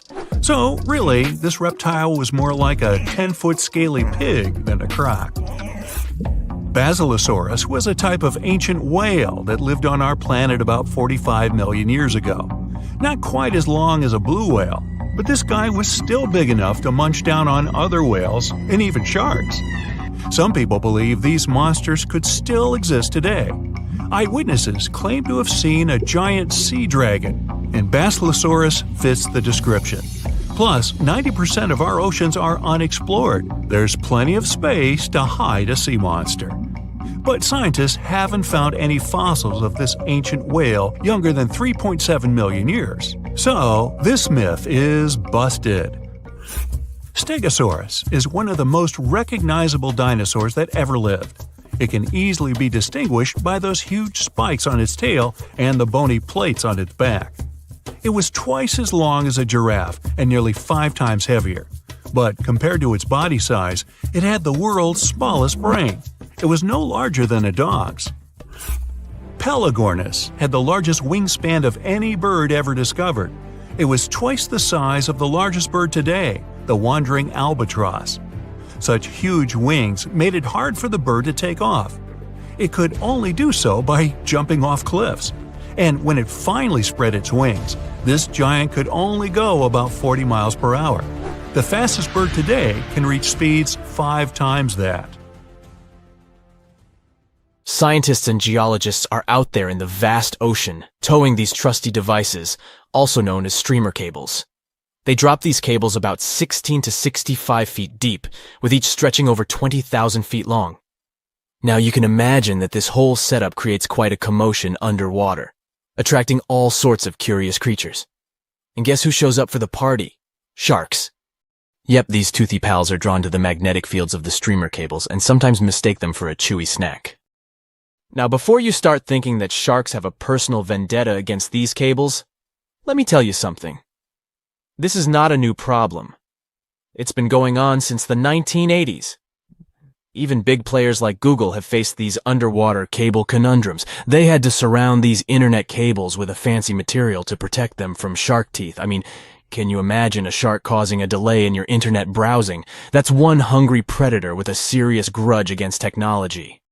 So, why exactly are sharks so keen on these cables? Well, no one knows for sure. Some scientists think it's because sharks have a thing for electromagnetic fields and get curious. Others believe they just have a thing for anything cable-shaped. It's not all sharks that cause such problems, but which of them are the troublemakers in this aquatic tale? Well, it depends on the depth of the cables. For example, when it comes to a particular depth, the bull sharks seem to be the mischief makers. These bad boys have solid gray physiques and short snouts. They're like the bullies of the underwater neighborhood, causing trouble wherever they go. Bull sharks are widely found in tropical and warm waters around the world, and they seem to have a knack for seeking out these streamer cables. Now I know what you're thinking. Did these scientists really catch a group of bull sharks and make them bite cables just for science? Nope, they're way too clever for that. Instead, they used a 3D scan of an authentic bull shark jaw to create a computer model. Talk about high tech. They simulated shark attacks on the cables, measuring the impact and compression forces. It turns out that a shark can really do a number on those cables. But here's the kicker. The strength of the cables depends on how fast the shark is swimming when it decides to take a chomp. So if you see a shark cruising by at top speed, you better watch out for those cables. But wait. We can't blame the poor sharks entirely for the fate of these underwater cables. A 2009 report points out that a lot of fish have a considerable history of nibbling on cables. It's like a buffet for these underwater creatures. Barracudas, sharks from shallow and deep waters, and even some other sneaky culprits have been identified as cable biters. They just can't resist sinking their teeth into the cable wrapping, which then lets the power conductor hang out with the seawater. It's a recipe for cable failure. Still curious about the fascinating world of cable installation? Did you know that more than over 90% of international data takes a watery journey? These cables, which are like underwater highways, stretch for hundreds of thousands of miles beneath the ocean's surface, reaching depths as deep as the size of Mount Everest. Now, you might be wondering how these cables are placed. Well, it's not as simple as dropping wires in the water like in the cartoons. In fact, it requires some careful planning and specialized boats called cable layers. These brave boats meticulously run the cables across the flat surfaces of the ocean floor, making sure to steer clear of all obstacles that Mother Nature throws their way. When it comes to cable sizes, the shallow water cables are about as thick as a soda can. On the other hand, deep water cables are way smaller, measuring up to the size of a marker. Why the difference, you ask? Well, it's all about vulnerability. Way down there, 8,000 feet below sea level, there isn't much action going on. Therefore, these deep-sea cables don't need as much shielding wire for protection. They're like the skinny swimmers of the cable world, gliding through the depths with ease. But let's not forget about the installation costs. Brace yourself, because placing a cable across the vast expanse of the ocean is no bargain. We're talking about millions of dollars. Now, the actual price may vary depending on factors like the total length of the cable and its destination. But trust me, it's definitely not pocket change. Installing shallow water cables is quite the spectacle. They're carefully stuffed beneath the ocean floor using high-pressure water jets. It's like giving these cables a cozy underground home, shielding them from the whims of the ocean currents. So, while cable installation may be slow, and, let's face it, a bit expensive, it's truly a remarkable feat of engineering. The underwater world is a complex and delicate ecosystem, and the cable layers take great care to ensure that their installations don't disrupt the marine life and habitats that call the ocean home. It's a balancing act between technological progress and oceanic conservation, and they're doing a pretty good job at it. Whenever you browse the internet, remember that your cat videos and funny memes might just be zipping through those submarine cables deep beneath the waves. But burying cables safely underwater isn't actually a modern idea, you know. Hold on tight because we're going on a time-traveling adventure back to the mid-19th century. Picture this. It's 1854, and something groundbreaking is about to happen. The installation of the very first transatlantic telegraph cable begins, linking the distant shores of Ireland and Newfoundland. Now, before you roll your eyes and say, "Old news, buddy," let's remember that this was a pretty big deal back then. Fast forward 4 years, and the moment of truth arrives. The first transmission is sent through the cable, carrying a message that goes something like this. Laws. White House received 5-minute signal. Coil signals too weak to relay. Try drive slow and regular. I have put intermediate pulley. Reply by coils. Okay. Maybe not the most exhilarating message ever sent. But hey, they were just getting started. Now, let's put ourselves in the shoes of those remarkable folks involved in this undersea endeavor. Imagine being the lead electrician of the Atlantic Telegraph Company, also known as White House, in the message. He must have been quite the electrician extraordinaire. To put things into perspective, while our cable pioneers were busy laying the groundwork for transatlantic communication, the world outside was bustling with activity. Charles Dickens, that literary genius, was still crafting his timeless novels. Meanwhile, a little settlement named Dallas was officially incorporated in the vast state of Texas. It's pretty incredible to think about how far we've come since then, with our high-speed internet and seamless global communication. Could you really take down the internet by simply going underwater with a pair of wire cutters? Well, technically, yes. You'll need to be all geared up, wearing your snazzy scuba suit and holding a pair of trusty wire cutters. You can also add a mischievous grin on your face just to create the right ambiance, don't you agree? Now, let's get serious. Cutting through those super important submarine communications cables is no easy task. They carry thousands of seriously dangerous volts. But here's the deal. Someone actually did it in Egypt back in 2013. A group of daring individuals wearing their sleek wetsuits and equipped with wire cutters decided to give it a go. Their target? The Southeast Asia Middle East West, Europe E4 cable. A whopping 500-mile lifeline that connects 3 continents. As soon as those mischievous cable cutters did their thing, chaos ensued. Internet speeds in Egypt took a nosedive, plummeting by a staggering 60%. Can you imagine the frustration of trying to load a cute puppy video and having to wait for ages? But hey, let's keep things lighthearted here. The internet, like a phoenix, rose from the ashes once the cable was repaired. Speeds were restored, and everyone could once again binge-watch their favorite shows and indulge in endless rounds of online gaming. Think you know what lurks in the depths of the ocean? While nearly 95% of our oceans haven't been explored yet, it's hard not to let your imagination run wild. But thanks to brave explorers, deep-sea cameras, and awesome archaeologists, we do know about some pretty incredible sea creatures living in our waters today, and millions of years ago. From the 9-foot spider crab to the 60-foot prehistoric megalodon, these sea dwellers come in all shapes and sizes. But let's focus on sea creatures famous for their huge size.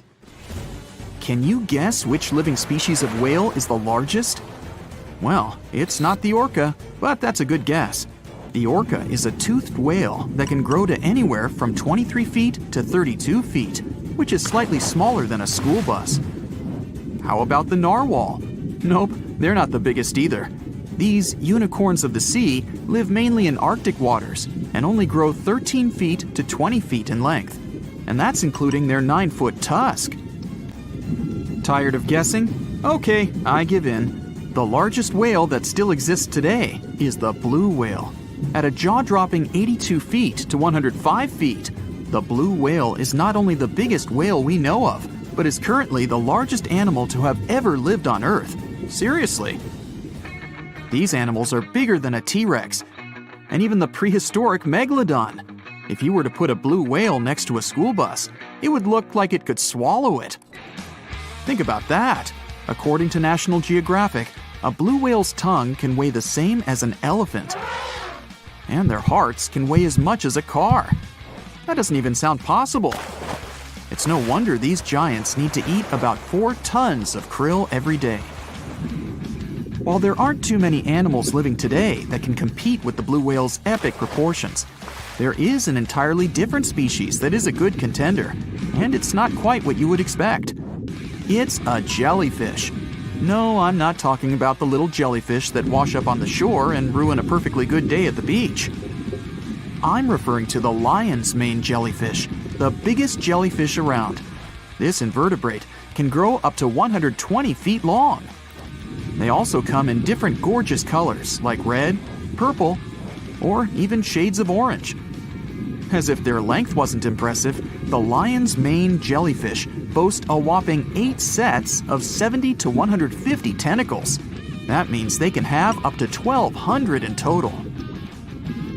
And here's the giant oceanic manta ray, the largest type of ray in the world. Their wingspan can be longer than a bus. These guys can reach 30 feet in length. They also have the biggest brain compared to body size among all fish. Unlike their stingray cousins, mantas don't have venomous tails. And while the lion's mane jellyfish and the blue whale are yet to be beaten for the longest sea creature, there is one marine creature that can grow even larger in length. The Portuguese Physalia physalis, tentacles and all, can reach a length of 165 feet long, and that's according to mentalfloss.com. While this thing may look a lot like a jellyfish, it's actually known as a siphonophore, and there are hundreds and sometimes thousands of them that are genetically identical. Their long tentacles help the organism catch prey, and its sting is fatal to most animals, even humans in some cases. What's even creepier is that if one of the tentacles comes off the organism for whatever reason, it can float around the water for days before decomposing. Even if it's detached, this tentacle can still sting you. But don't go running out of the ocean just yet.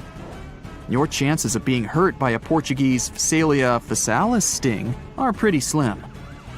However, if you do get stung, the side effects aren't pretty, with welts, stomach cramps, an elevated heart rate, and an upset stomach. While you don't want to go anywhere near these long creatures, they sure are pretty to look at. Check out all those colors. The Shastasaurus is the biggest marine reptile that has ever existed. These predators lived during the late Triassic period, about 210 million years ago. These amazing giants could reach lengths of up to 69 feet and weighed more than 75 tons. This made the Shastasaurus as heavy as a blue whale. And if you could stand this creature up vertically, it'd be as tall as a 7-story building.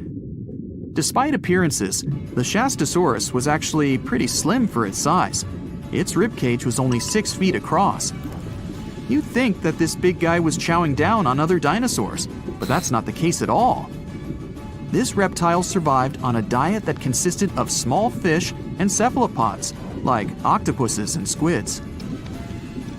The Albertonectes is a bright representative of the plesiosaur family, meaning that this marine reptile had a small head on an incredibly long neck and large flipper-like limbs that helped it move through the water. These creatures occupied the seas around North America 76 to 70 million years ago. The length of this sea monster could reach 38 feet, with its neck taking up 23 feet of that length, Its neck was a true record breaker. It had a whopping 76 bones in it. No other animal known to humankind has had so many vertebrae in its neck. Scientists aren't sure why they needed such a lengthy neck. They might have used it to collect shellfish off the seabed, or perhaps it helped them capture their main prey, fish and squids. This aquatic reptile also had gastroliths in its stomachs. Some of them were as big as 5.5 inches in diameter. The Tylosaurus belonged to the mosasaur family. It dominated the shallow seas of North America about 85 to 80 million years ago. This was an enormous predator, with the biggest representatives reaching 45 feet in length. It had a narrow hydrodynamic body with a blunt, powerful head that the animal used to ram and stun its prey. Its body was equipped with agile flippers and a long tail decorated with a maneuverable fin.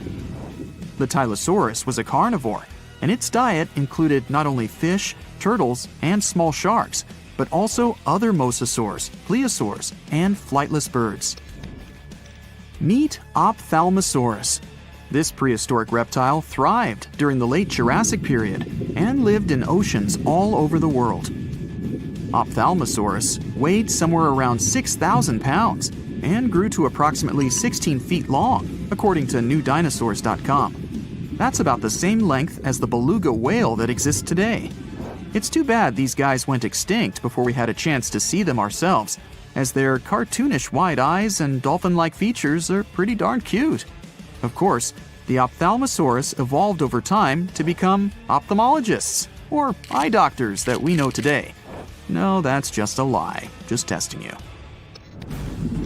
The Mosasaurus is a truly gigantic predator that dominated the seas all over the world about 66 million years ago.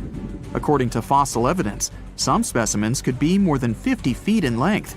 This fact makes the Mosasaurus the biggest marine carnivore of its time.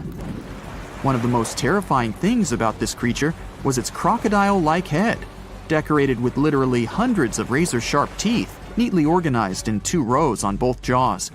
The thing is that it was pretty challenging for the Mosasaurus to grab its prey in the water. That's why it had all these teeth, plus something special: pterygoid teeth anchored to the bones on the roof of its mouth. This made hunting and holding onto its prey much easier. The Styxosaurus belonged to the plesiosaur family and lived during the late Cretaceous period, around 85 to 70 million years ago. Upon first glance at this dinosaur, you might mistake it for a sea snake, and it'd be an honest mistake. Styxosauruses were about 35 feet in length, but over 16 feet of that consisted just of their long snake-like neck. They had a comparatively small body and weighed approximately 4 tons. Their mouths were full of razor-sharp cone-shaped teeth that they used to catch fish. They didn't need to chew their prey, thanks to the 200 small stones called gastroliths in their bellies that probably aided in digestion. At the same time, some scientists believe that the Styxosaurus used these stones to sink to the ocean bottom in search of particular types of fish. Looks kind of like Nessie to me. Want to high-five a sea creature? Well, put your hand up for the Tasmanian red handfish. This fish doesn't swim like a fish. It walks. It uses its flipper-like hands to stroll around on the ocean floor. These bottom walkers are disturbed by swimmers and boats a lot. Some people even want to take them home as pets. I think it's better to just give them a wave and swim on by. The vampire squid. Its species name is Vampiroteuthis infernalis, which translates to vampire squid from hell. Oh yes, this vampire squid means to terrify everyone with its name, its dark red color, its spikes at the bottom, and the scary fact that it can basically turn itself inside out. The vampire squid loves putting on a good show, but it's as harmless as a kitten is to humans. It's as if Dracula scared the pants off you, but he didn't have blood-sucking fangs. The vampire squid feeds on food particles from plants and animal matter floating near the ocean's surface. Since they're not predators, they need good defensive strategies, and their vampiric look is designed to ward off large creatures who want to eat them. Turning themselves inside out is a defensive mechanism since the spiky areas in the inner skin are more intimidating. They also shoot out a substance that does not have color, but is packed with bioluminescent particles to distract predators. The vaquita. Going out on a boat off the coast of Mexico sounds like the perfect vacation. The sun, the blue water, the most endangered sea creature. Wait, what? The vaquita isn't dangerous, but don't expect it to stick around to say hello or sign any autographs. It's incredibly shy. This little cow, that's what it means in Spanish, is one tiny sea mammal. With those black markings around its eyes, it looks more like a sea panda to me. Seeing one should make you feel very special. They're on the brink of extinction, mostly because they got caught by accident in fishing nets. It's estimated that there's only 10 left in the wild. The blue dragon. This little creature looks like something out of a kid's fantasy movie. It's called the blue glaucus, casually referred to as the blue dragon or blue angel. It can be found in many places, the Atlantic, Pacific, and Indian Oceans. It's kind of a mollusk and it only grows to be about an inch long. What you think is the back is actually the mollusk's bright underbelly. It regularly floats on its back so that its blue colors help it camouflage with the water's waves. The blue dragon isn't just pretty, it's also smart. It usually feasts on Portuguese man-o'-wars, also known as Physalia physalis. The blue dragon stores their stinging cells for later use, in essence, stealing their defensive mechanisms. When the blue dragon is threatened, it releases those stinging cells it stored, directing them at an enemy to sting them with more power than the Portuguese man-o'-war would have been capable of.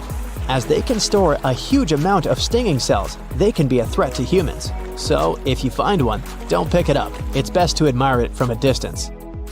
The barrel-eye fish. If you ever wanted to have Superman's X-ray vision, looking at the barrel-eye fish will make you feel like you gained that superpower at some point in your life without even realizing it.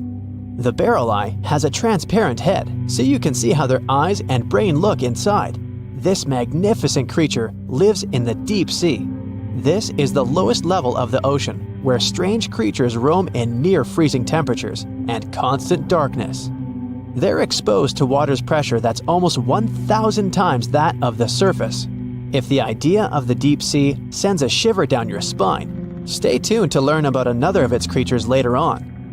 The barrel-eye fish can be found in the Atlantic, Pacific, and Indian Oceans. You might be wondering, why oh why would a fish have a see-through head? And that would be a fair question. Since the species was discovered in 1939, it was believed that the fish's eyes were set to see straight ahead and couldn't move.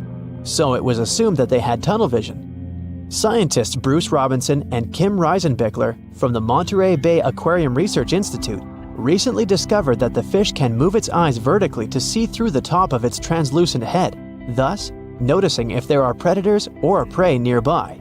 The transparent head also allows more light to enter so they can detect prey better. It's believed that the barrel-eye fish eats jellyfish and small fish species. If you dive in the ocean at night, you might be lucky enough to see how orange ball corallomorph blooms in the dark. But make sure to be quick because as soon as you turn on your flashlight to take a good look, it will retract its tubes back into itself. The megalodon. The whale shark isn't the biggest shark known to humans. If the entire shark species were a kingdom, the prehistoric megalodon would be the ruler of the sea. Megalodon roamed the ocean a long time ago. About 15.9 to 2.6 million years back between the early Miocene and late Pliocene eras. While they've long been extinct, people are still amazed to learn about these gigantic sea beasts. Megalodon could reach anywhere between 45 feet to 60 feet in length with jaws more than 6 feet wide. A fossil of a tooth that once belonged to a megalodon measured at 7 inches. Needless to say, I'm pretty stoked that these guys have long been extinct. But there's still some adventurers out there hoping to meet this monster one day. The Dumbo octopus. This adorable creature, or creepy creature, or however you want to see it, is officially called Grimpoteuthis. More casually, it's referred to as the Dumbo octopus, named after the Disney character. Though Dumbo, the elephant, not the octopus, was teased for his big ears, it's highly unlikely that this adorable octopus gets teased by its water neighbors. They are the deepest living octopuses living in the deep sea, and you know how scary that place is. They're only about 8 inches tall and spend their days hovering just above the seafloor eating snails, worms, and other food they find in the current or near ocean vents. There are nearly 17 species of Dumbo octopus, and they all have differences in height, color, and body parts. If you can't get enough strange animals, you'll be glad to learn that the deep sea has barely been explored by humans. So, keep an eye out. There are bound to be more fascinating animals discovered in the deep in the future. The sea angel. These creatures might look and sound pretty cute, but their diet is far from sunshine and lollipops. Their favorite food are sea butterflies. They lay mucus traps for them and wait in ambush. The squat anemone shrimp. This shrimp is tiny, only 0.5 inches. It's also known as a dancer shrimp because of its peculiar behavior. When agitated, it raises its bottom above its head and does a little dance. Divers also say it readily jumps on their hands and cleans them. The coconut crab. This guy may look pretty creepy, especially when the sun goes down. Mature coconut crabs are around 3 feet in length. Their preferred foods are coconuts, but they can also hunt down lizards and even large birds. The slender snipe eel. Slender snipe eel is a slim and long creature that's still a mystery for marine scientists. It's 4 feet long and it has at least 750 bones in its spine, which is much more than any other animal in the world. The sea pen.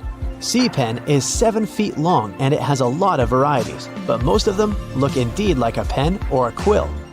The similarity is even more striking when the animal has a water-filled bulb that anchors it to the floor. The Persian carpet flatworm. This creature looks indeed like a carpet, despite being very small by comparison. It's only 4 inches long, able to become both male and female. It doesn't really mate with other flatworms. Rather, it fights them for the right to bear posterity. The flamingo-tongued sea snails. Tourists love these extraordinary snails for their pretty colors, thinking it's a shell, but in fact, the shell is quite dull and hidden underneath colorful soft tissues. They eat softer, toxic parts of corals and store their toxins to protect themselves. The Heikegani crab lives off the coast of Japan and has a distinct pattern on its shell that looks like a human face. More specifically, the face of an angry samurai, hence the nickname, the samurai crab. The scarlet-striped cleaning shrimp is a natural hitchhiker. It stands on the sea floor and waves its long antennae for fish and sea animals to go down and pick it up. Then it pays for the ride by cleaning the host from bacteria and plankton. Sea salps are often confused with jellyfish, although they're closer to Portuguese man-o'-war. They're very quick to mature, growing from newborns to adults in less than 48 hours. The Galapagos Islands are legendary. They've got giant tortoises, blue-footed boobies, Sally Lightfoot crabs, and red-lipped batfish. But if you've ever swum around there, you might have seen something really unexpected in the water. Iguanas, everywhere. These large marine reptiles eat the algae that grow on underwater rocks. They're strict vegetarians. I bet the fish are happy about that. A long flat tail designed for swimming helps them move around, and sharp claws keep them on the rocks for their daily sunbathing sessions. But watch them closely, they sneeze a lot. They haven't got a cold or anything, they're sneezing out salt. A special gland keeps the salt out of their nose, and they've got to get rid of it somehow. Sounds painful. What's cool is that they don't mind us in the water with them.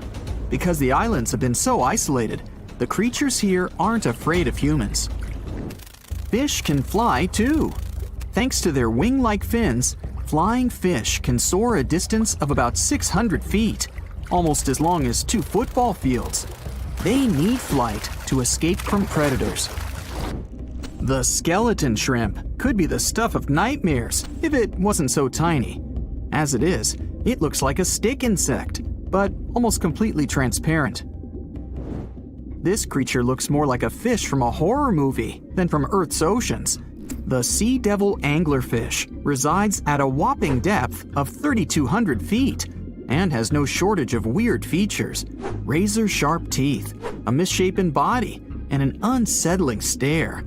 But perhaps the creepiest thing about the sea devil anglerfish is the way it catches its prey. It has a fishing rod type appendage on its forehead that has a glowing light attached to the end to attract animals.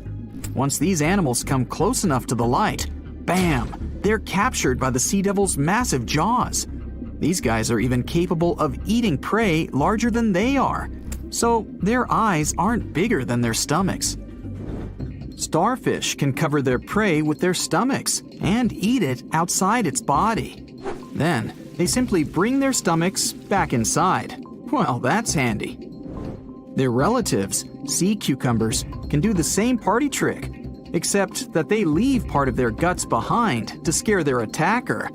It's okay, the missing parts quickly grow back. Cockatoo squids, or glass squids, are a large genus whose members can reach quite impressive size. Yet, one thing they have in common is that their bodies are transparent, and the internal organs glow in the dark.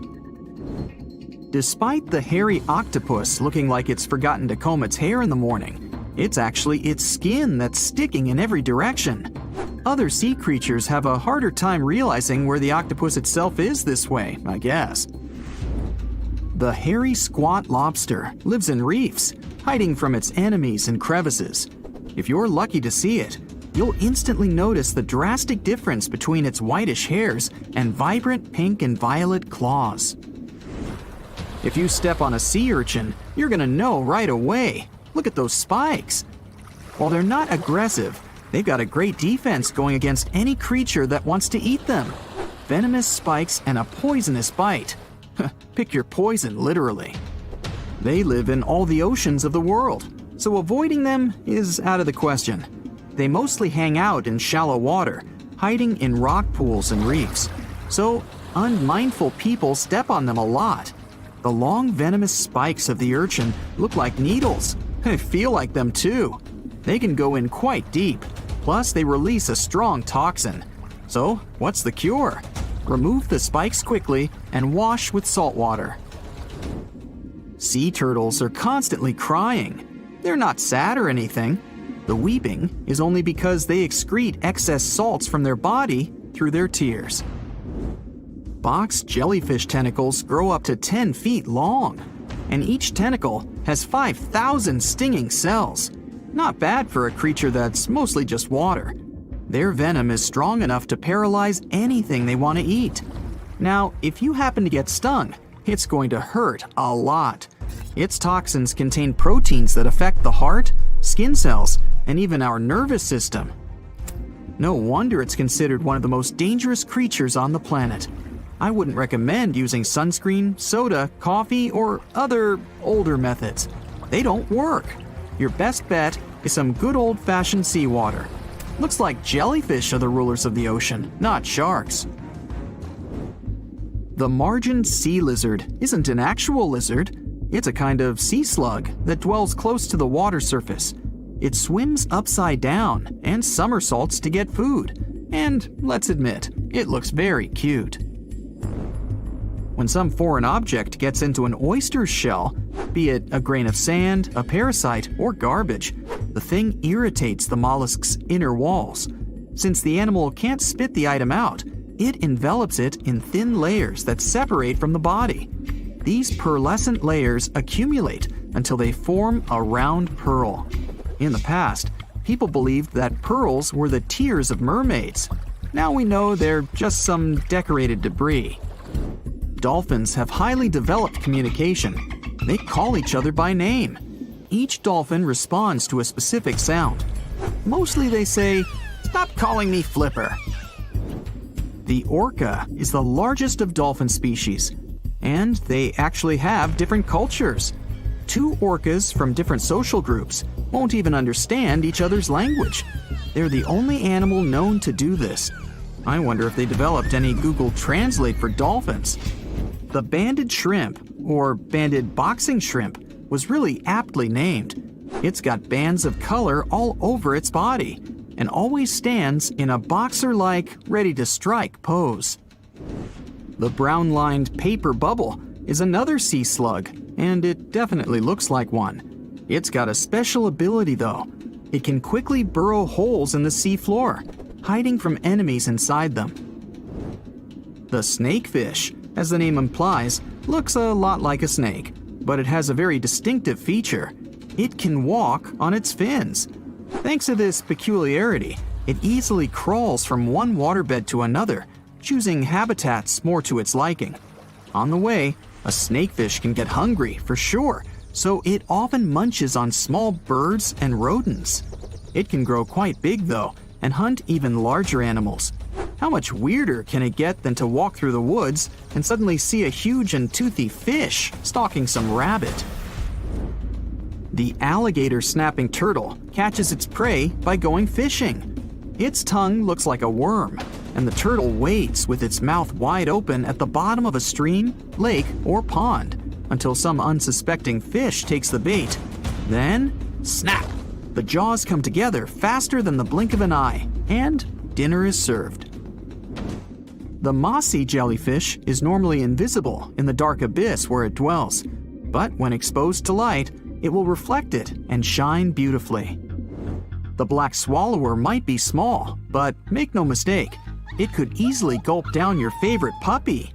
It can open its mouth extremely wide, allowing it to swallow prey twice its size. The African tigerfish will eat whatever it finds, and given its own size and that of its monstrous teeth, you can imagine it finds a lot of food. It mostly feeds on other fish, but when nutrition is scarce, it can jump out of the water and catch both insects and small birds right in the middle of the flight. It's not so big as to eat a human, of course, but the name should warn you that it can easily take a bite out of your arm or leg. Your brain controls your arms and legs, but with an octopus, each arm is actually kind of independent with its own special brain, held together by a bigger central brain, kind of like the conductor of an orchestra. The central brain sends higher-level signals to each arm, saying things like, "Move to the left, there's a crab behind the corner," or "Touch this silly human's foot, let's mess with him a little bit." No matter how smart their arms and legs might be, an octopus still needs to look after them all the time. 450 million years ago, no, I wasn't around then, the sea level was higher, coral reefs started to form, the climate on our planet was stable and warm, not even dinosaurs were around yet. The time when bony and jawed fish we know as sharks appeared. They've been dominating the oceans and making other marine creatures flee in fear ever since. Many of them, like great white sharks, have evolved and adjusted to life in the open ocean as hunters with a pretty high position in the food chain. They're less diverse today than before. One of the reasons is the asteroid strike from the age of dinosaurs. After it reduced the number of shark species, only smaller and deep-water kinds that ate primarily fish survived. They started getting bigger over time. Near the surface, sharks such as makos or great white ones develop faster movements and are somewhat between gray and blue to blend in with their surroundings. The epaulet shark can even walk on the land. It can't take a walk on the beach because it can't breathe outside of the water, but it lives on coral flats in shallow tropical waters, so it can walk in kind of a crawling motion. But deep down below, there are mysterious, alien-looking, often huge shark species that didn't come to the surface, which is why they didn't need to adjust to the new environment and different conditions. They haven't changed a lot through time, so they're some living fossils. These creatures mostly don't have 5 gill slits, the most common number, but 6 or 7. It's because there's less oxygen the deeper you go in the ocean, so they need more gill slits. Sharks on the surface evolved to have fewer gill slits. 6-gill sharks are the most primitive sharks we have today. Their skeletons are like those of ancient extinct sharks, and they can survive only in very deep waters. Like cats, sharks have a layer of reflective cells placed inside their eyes, which helps them see better in the dark, deep sea or cloudy waters. Sharks on the surface have big eyes because they evolved to hunt in the sunlight, so they tend to rely on their vision. Those that live in shallow waters have small eyes, so they can protect themselves from the sand. Like some other deep-sea creatures, 6-gill sharks also have bigger eyes to take in as much light as possible. They have more light-sensing rods, but don't distinguish colors that well. In the ocean's twilight zone, with the minimum of sunlight, there's a couple of bioluminescent shark species. They don't take in light within their eyes, but produce or re-emit it with their bodies. Their skin or organs have specialized cells that produce a soft blue-green light. Deep-sea creatures that produce their own light do that to attract their prey, deter animals from going after them, or, scientists think, communicate with each other. It can even help them to camouflage. They do it by hiding their silhouettes from animals going after them. They produce enough light to match their surroundings.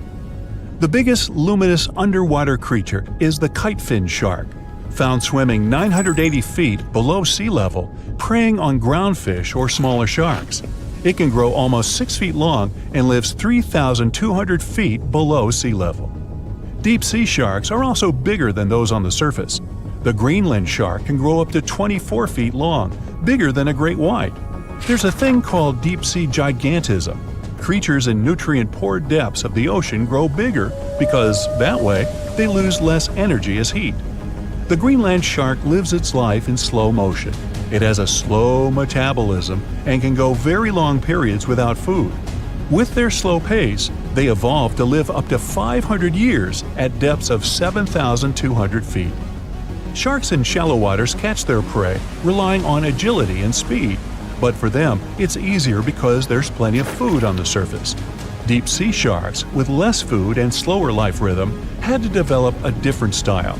They're more opportunistic, definitely not picky, and don't care if their future meal is alive or not. Frilled shark, another living fossil from the darkest depths, hasn't evolved much through time, and they're one of the last of their kind, with all of their relatives already gone extinct. It grows up to 7 feet long, primarily hunts on squid, and catches other sharks and fish. It looks like a dinosaur, a snake-like face, a long, smooth, thin body that moves in a serpentine way. It can propel itself with the power of its tail and curl like snakes. They don't swim in a straight line like other sharks. Cookie cutter shark grows up to 20 inches. It got the name because of the way it feeds, biting off small pieces. It's a parasite creature, which means it feeds off bigger animals but leaves them alive. They have sharp teeth and sometimes even swallow those that fall off on purpose. Some researchers think it could be because they live in the depths that are nutrient poor. If they swallow the teeth, they could recycle calcium and other material from it. Prickly shark is a rare and unusual creature with many thorn-like denticles and 2 small dorsal fins. It lives mostly in the depths of the Pacific region up to 1,900 feet. Ghost sharks are not even real sharks, but fish closely related to them and rays. They have big pectoral and pelvic fins, 2 dorsal fins, pretty big eyes, and unlike their cousins, have a single external gill opening. Ghost sharks have slender tails and can grow up to 80 inches, silver to blackish color.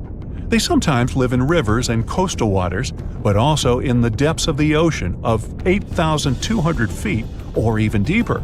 They are pretty weak swimmers, so they tend to feed on invertebrates and small fish. Goblin sharks. Swimming through the deep sea, this creepy shark with a flabby body suddenly sees a small, innocent squid. It goes toward it, but the potential snack notices it and quickly starts moving to dart away. It seems like the plan could work at first, but then the shark suddenly thrusts the jaw of its mouth and catches the poor little squid in a second. After the meal is finished, the animal simply fits the jaw back into the mouth and goes away as if nothing happened. This is possible because it has a jaw connected to 3-inch-long flaps of skin, which is why it can unfold from the snout. It can grow up to 12 feet long with a weight of 460 pounds. Scientists think goblin sharks are mostly active in the morning and evening. The shark has a long, prominent snout and specific sensing organs on it. It uses them to sense electrical fields in the dark oceanic depths. Seven-gill shark is a big cow shark, brown to silver-gray on top, white underneath, black and white spots, with a thick body, a small dorsal fin, and a wide, blunt snout.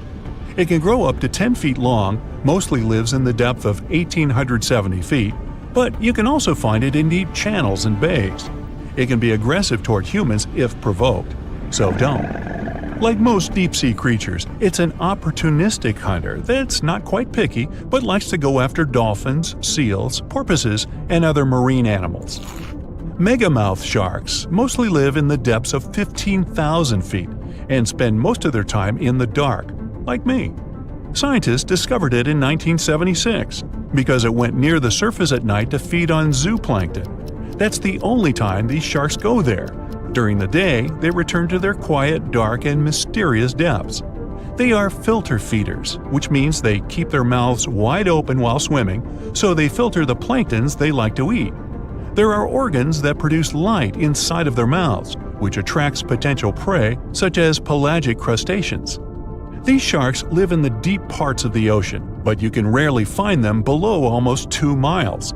Scientists think some other, stronger bony fishes outcompeted them. Deep parts of oceans became oxygenated around 70 million years ago, and sharks have been around way longer. But bony fishes adjusted and adapted efficient ways to use oxygen, while sharks were slow with adaptations, so they lost. Also, oceanic depths are way colder, which is challenging for fish and the rest of cold-blooded animals because the speed of their metabolism widely depends upon the external temperature. Hey, let's take a deep dive into ocean waters to see which of these creepy-looking animals are our friends. We're swimming in the tropical waters of Nanina-Balava Island near Fiji. Can you see those giant creatures the size of a Volkswagen Beetle? Those are manta rays.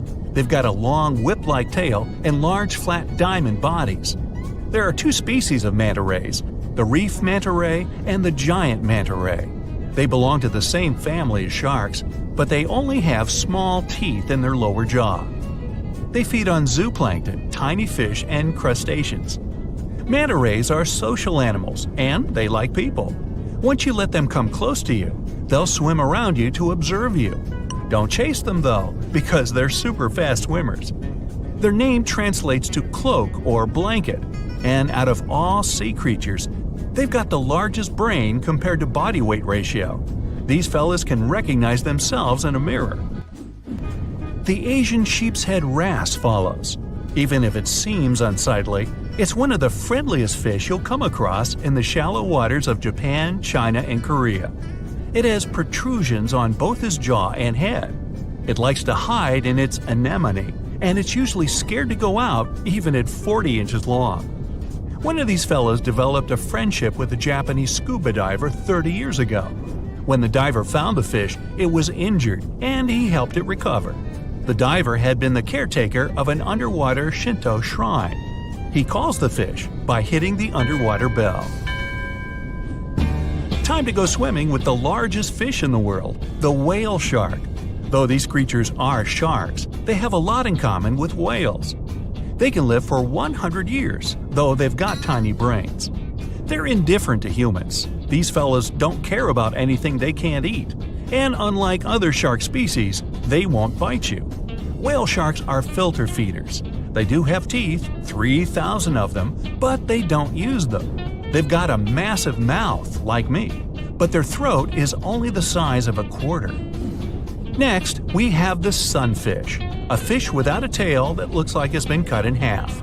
It has large fins, and when you see it breaching on the surface, you'll think a shark is approaching. The sunfish dives deep in the water to let other fish exfoliate his skin and remove parasites. Once they're done, it returns to the surface to sunbathe. It's also a voracious eater. If it sees you in the waters, it'll likely approach you and observe you. Within a day, you'll be able to feed it from the palm of your hand. Time for the animal that looks like it's always smiling, the bottlenose dolphin. It's one of the most social sea creatures, and it travels in groups. It enjoys playing, hunting, raising calves, and helping out its community. Bottlenose dolphins are excellent swimmers with speeds reaching 19 miles per hour. They usually come up to the surface to breathe air through the blowhole on their head. These creatures are great communicators, and they send messages to each other. They use echolocation to navigate and find food. When they spot people, they become very friendly, so much that they let their guard down, and it makes them vulnerable to other sea creatures such as sharks. Heading to the Pacific coast, we'll come across some gray whales. Their skin is covered with parasites and other organisms that make their snouts look like rough pieces of rock. We gotta get on their nice side first. Gray whales can attack a large boat, a ship, or a vessel if they sense their calves are in danger. But generally, they're friendly and appear unbothered by rowing kayakers. In some cases, they'll approach small boats and allow humans to touch them, though you're required by law to keep your distance. If it wants to get closer, it will. If it feels threatened, it will act aggressively. Now, let me show you a fish with a tool on its head, the hammerhead shark. Their skull helps them with hunting. Their eyes are placed on the hammer's outer edges and gives them a 360-degree vertical view. But they've got a blind spot in front of their nose. Their heads are like metal detectors. Most of what they want is below the sand surface. So they lightly dip their heads in the sand and sweep up whatever is under there. You'll see them in temperate and tropical waters, both near the shorelines and offshore. They usually move in groups. They're mostly harmless to humans and divers, but there have been a few occasions where they got aggressive. But before they do, they'll give you a bunch of warning signs, and divers know how to handle them. Now, I'll show you something kind of smaller, the sea lion. These creatures are a bit tricky. They're playful, aggressive, arrogant, smart, and above all, curious. Sea lions can't breathe underwater, but they can dive almost 1,000 feet deep, and they can hold their breath for a long time. They take in air through their nose, and once they dip their heads in the waters, their nostrils slam shut. If they spot humans at the beach, they'll stay away and wait for them to leave. Wild sea lions aren't the friendliest to anyone, especially if they feel threatened. The approachable ones have been trained in captivity. Beluga whales are next. They're white with bulgy heads, and they're amongst the most social and loudest you'll ever meet. Their upwards-facing mouths make them look like they're smiling. When beluga whales are born, they're a dark gray shade. It takes 8 years for their skin to turn white. They can change the shape of their heads by blowing air around their sinuses. Beluga whales love humans. Once they make human friends, they don't want to leave. Even though they're wild animals, they become too entrusting with people. Marine biologists suggest staying away for their safety. Have you heard of sea cows? Those are actually called manatees. You'll see some in rivers and others in the ocean. Even though they're large, they usually stay in shallow coastal areas, munching on seagrass, leaves, and algae. Manatees bring their heads to the surface every 4 minutes or so to breathe, but they can hold their breath longer than that. They're slow travelers, and even if they aren't as smart as dolphins, they can understand colors. These fellas are gentle giants, and they like to approach humans searching for warmth. Next, we've got the basking shark, the second largest shark in the world. Their mouth is their most impressive feature, like me, since it can open more than 3 feet wide. Okay, you win. These creatures have an intimidating appearance. But despite their size, they're harmless to humans, and divers swim with them. They're very social and can form schools of 100 individuals. They swim near the water surface, filter feeding on plankton. They too have a bunch of teeth that they don't use. Do you know which creature can sing loud songs for 30 minutes? I know, berry manatee. That might be before your time. Actually, it's the humpback whale. Scientists aren't sure why they make those low howls and noises. They might be trying to communicate with others to attract mates. You'll see them near coastlines, feeding on tiny food, and they use their flukes to propel through the water. Humpback whales are less friendly than gray whales because they're very cautious. But they're the heroes of the ocean. They try to save other animals from orcas, and experts say they're capable of decision-making and problem-solving. On one occasion, a humpback whale jumped in to save a whale biologist from a tiger shark. Now, let's try to spot the expert in disguise, the Caribbean reef octopus. The specialized color cells help it blend in with the sand and ocean rock's rough texture. But Caribbean reef octopuses are loners, and they like to get around on their own. This creature is also teeny tiny. It can grow almost 5 inches, and with their legs getting as long as the average person's foot. If you get too close to them, They'll likely turn blue and warn you that they feel threatened. Even though they're trusting, it's better to keep your distance to keep them calm. A weird-looking creature walks around like a living vacuum cleaner down in the ocean's pitch-black depths. I'm talking about sea pigs. They got their name from their pinkish bodies, and they fit in the palm of your hand. These creatures don't swim, they walk around on the seafloor.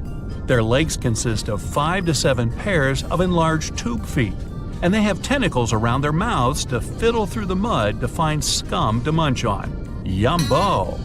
Since they're vulnerable, they have poisonous skin for protection against other sea creatures. If you encounter one, it'll be quite friendly, but if you want to keep it as a pet, you'll need a very deep tank. Speaking of slimy water creatures, let's talk about comb jellies. They're friendly animals that like to swim close to the shore on warm summer evenings.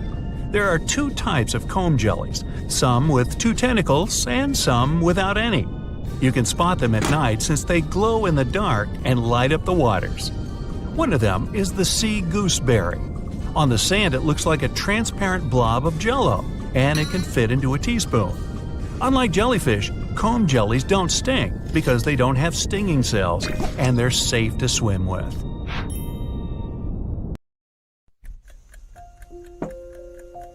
Nighty-night, close your eyes and sleep tight. Yeah, humans and most animals do close their eyes when they sleep, but when it comes to fish, things look a bit different. First off, most fish don't have eyelids because they don't really need them. Mammals use eyelids to prevent dust and any small particles in the air from getting into their eyes. Also, eyelids help moisturize our eyes. The environment underwater is nothing like on land, so fish can make do without eyelids. But they also had to develop some fancy gear-like gills. However, some fish like sharks have eyelids. These guys are a very diverse group. Some of them, like nurse sharks that live in saltwater, tend to rest during the day. If they're disturbed while sleeping, they're slow to respond. Some sharks and fish, like tuna, have to swim all the time. They can't breathe another way. When swimming, they keep the water moving over their gills, getting the precious oxygen. Some other types of fish also have eyelids, but they're pretty particular. They're thick and somewhat transparent. They can even see through them. Scientists believe it's like they have glasses to help them focus on what they're looking at. All fish have very different sleeping habits. Zebrafish usually sleeps at night, just like we humans do. When it rests, it stops swimming and starts breathing slowly. The Mexican cavefish lives in caves and rivers. Those that live in caves adapt to their environment. There's no sunrise or sunset, so their rhythm is slightly different, but they still rely on their inner clock. Because they have to live constantly in the dark, they lose eyesight and reduce the need for sleep in general. Some types of damselfish that live in coral reefs even start swimming faster when they're at rest. Scientists claim they probably put half their brain to sleep while the other half is active, just like dolphins do. When the night falls, parrotfish create a mucus cocoon around themselves. It's some sort of a sticky sleeping bag that protects them from potential danger while sleeping. Some fish wedge themselves into a safe spot in the coral or sand. Some find a suitable nest. Lemon sharks lie still on the sandy ocean floor. Some float in place because they breathe using their mouth, which pushes water through the gills. But in general, when sleeping, most fish lie motionless, slow to respond to whatever is going on in their surroundings, breathing slowly. Fish have a pretty good sense of smell. They use it to avoid predators, identify each other, find safe spots to protect themselves, find food. And most are not fond of the smell of humans when swimming around. Fish can taste with their entire body. Their taste buds aren't only located on their tongues, but also on their lips and other parts of their body. Taste buds work when they're moistened, and since fish are constantly surrounded by water, they can sense their lunch is somewhere nearby, even without opening their mouth. Some types of jellyfish can be as big as humans, but there are even bigger ones, like the lion's mane jellyfish. It floats around the ocean at its full length of about 120 feet. Giant squids have the biggest eyes of all animals on our planet, 11 inches across, lens as big as an orange.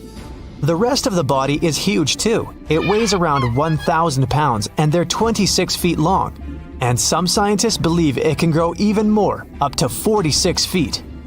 Some types of sea snakes breathe through their skin, and one even through the top of its head. It has a small hole and a collection of blood vessels to pick up oxygen from its surroundings and send it to the brain while the animal is moving underwater. The deeper you go, the weirder it gets. Extreme pressure, dark, and cold depths hide creatures like vampire squids, goblin sharks, giant tube worms, and even the barrel eye, a huge fish with a transparent head.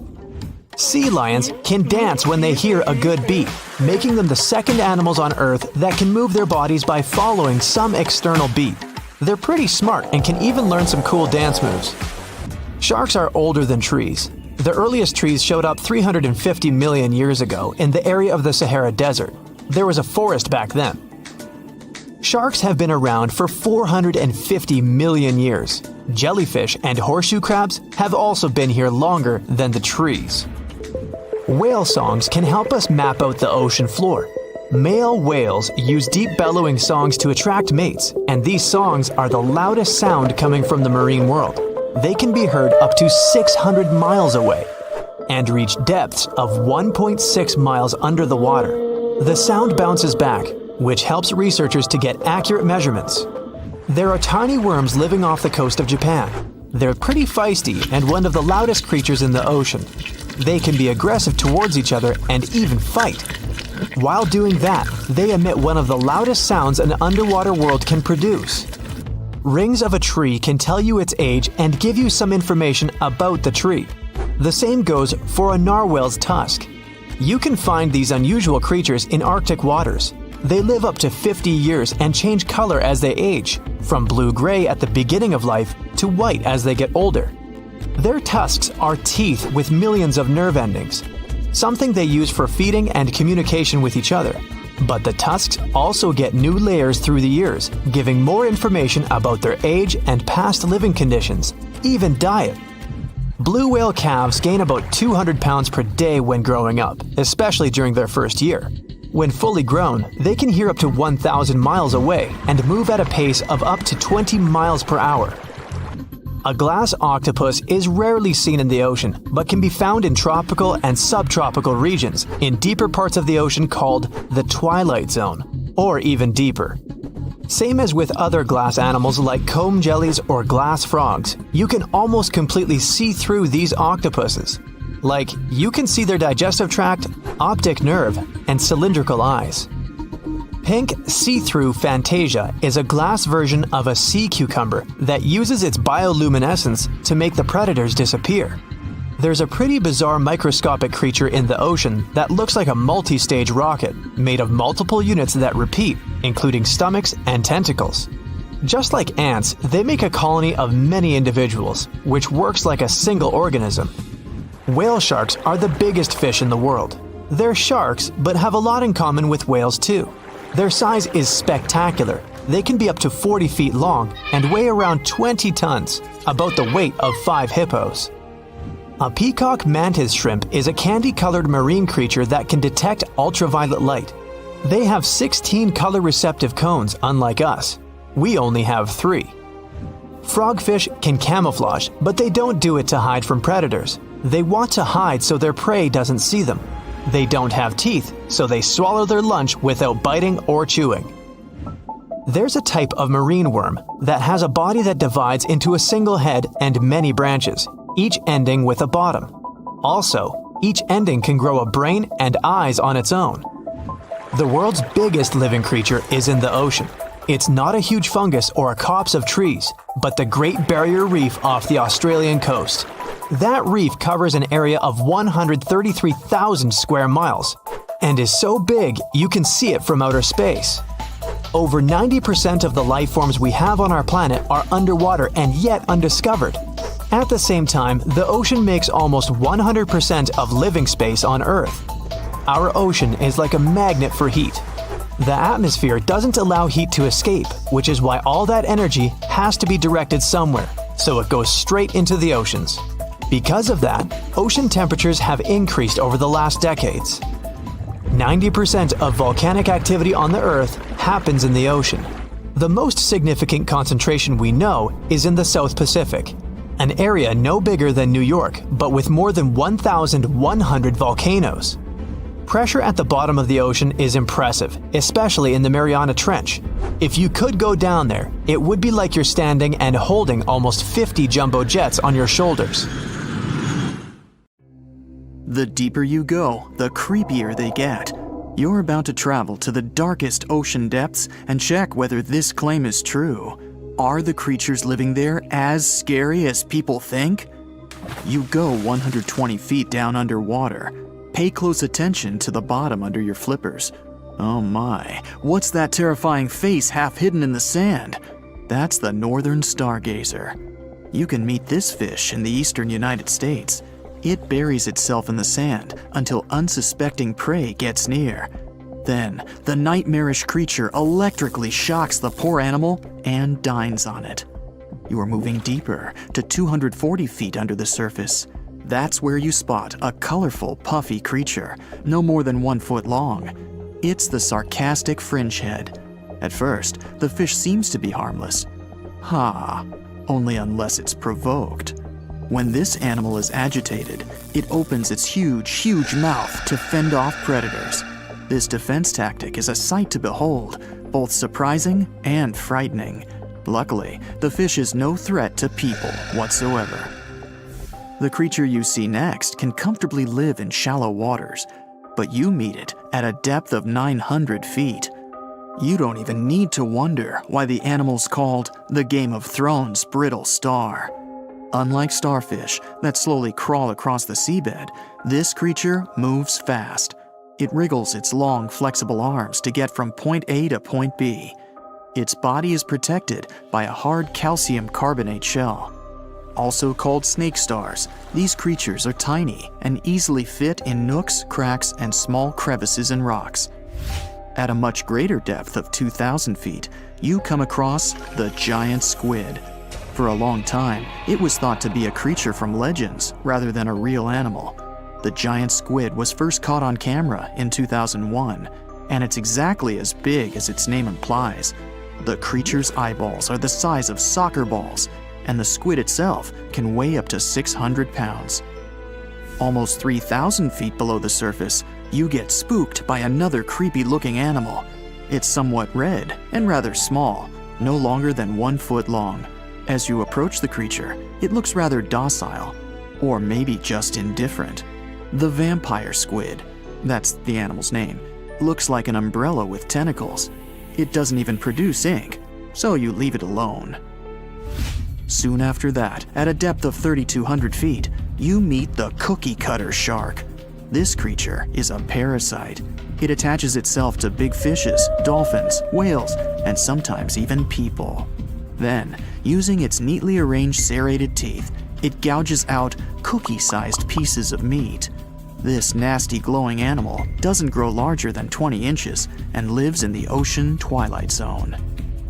At a depth of 3,300 feet, the light becomes a rare and valuable thing. The animals living that far away from the surface have to evolve unusual features to survive. That's how the barrel-eye fish ended up with a transparent head and 2 super-sensitive barrel-shaped eyes. Right now, pretty much like always, they're pointed upward, allowing the fish to see potential prey and you. Almost 4,000 feet below the surface, you see something droopy and saggy. The blobfish doesn't have a skeleton or any muscle. Its jelly-like flesh lets the creature survive incredible water pressure. Despite its appearance, the blobfish is an ambush predator. It usually lies very still on the bottom, waiting for unsuspecting prey to swim by. You go a bit deeper and spot a creature that looks particularly ghastly. The goblin shark senses prey with its snout.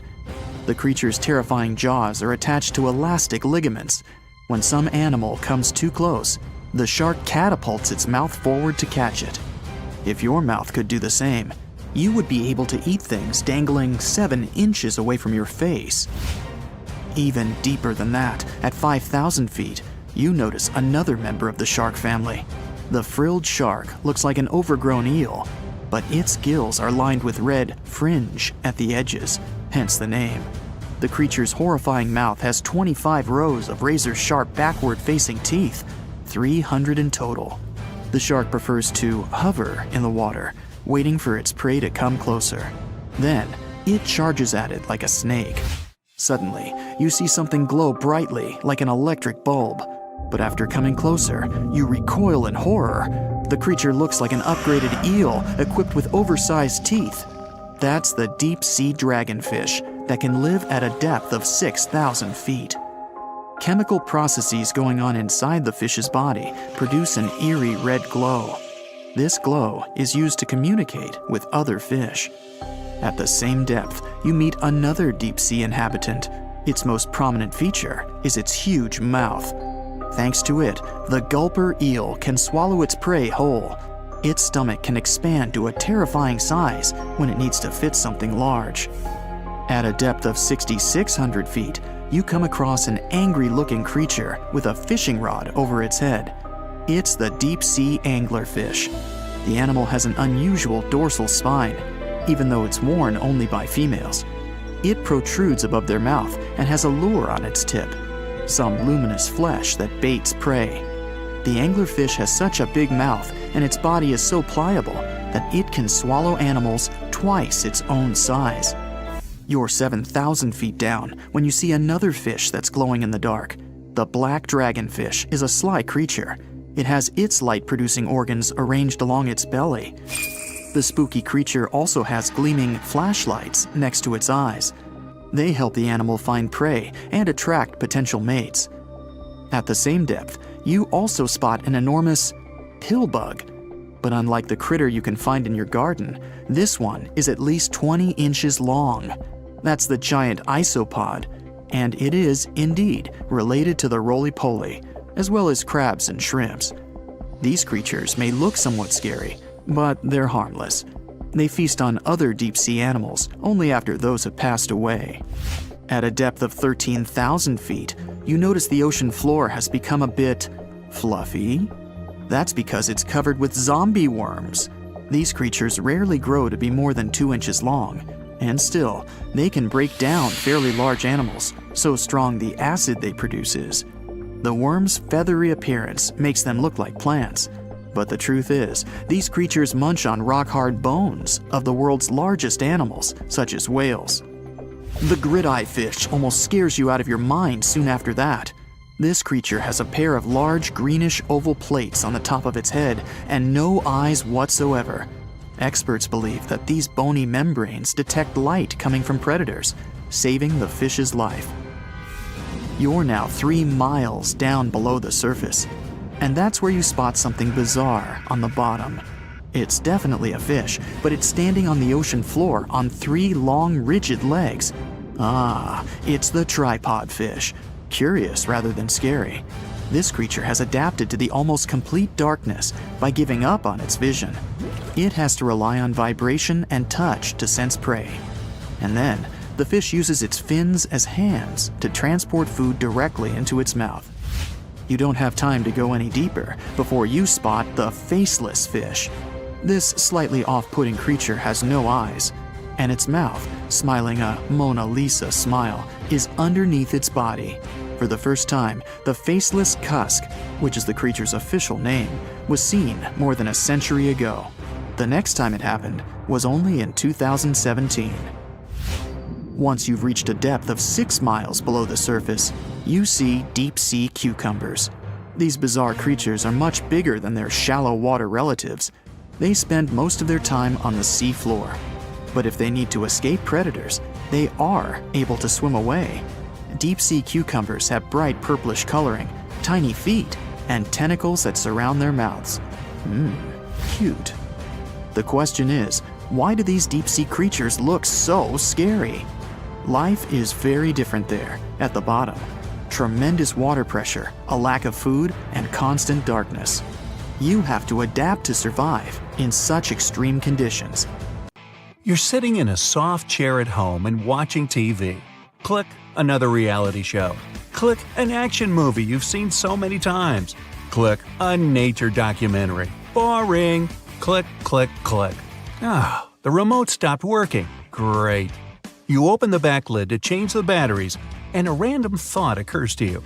How did they come up with these batteries, you think? With the help of the fish, a voice from the TV answers you. You look at the screen.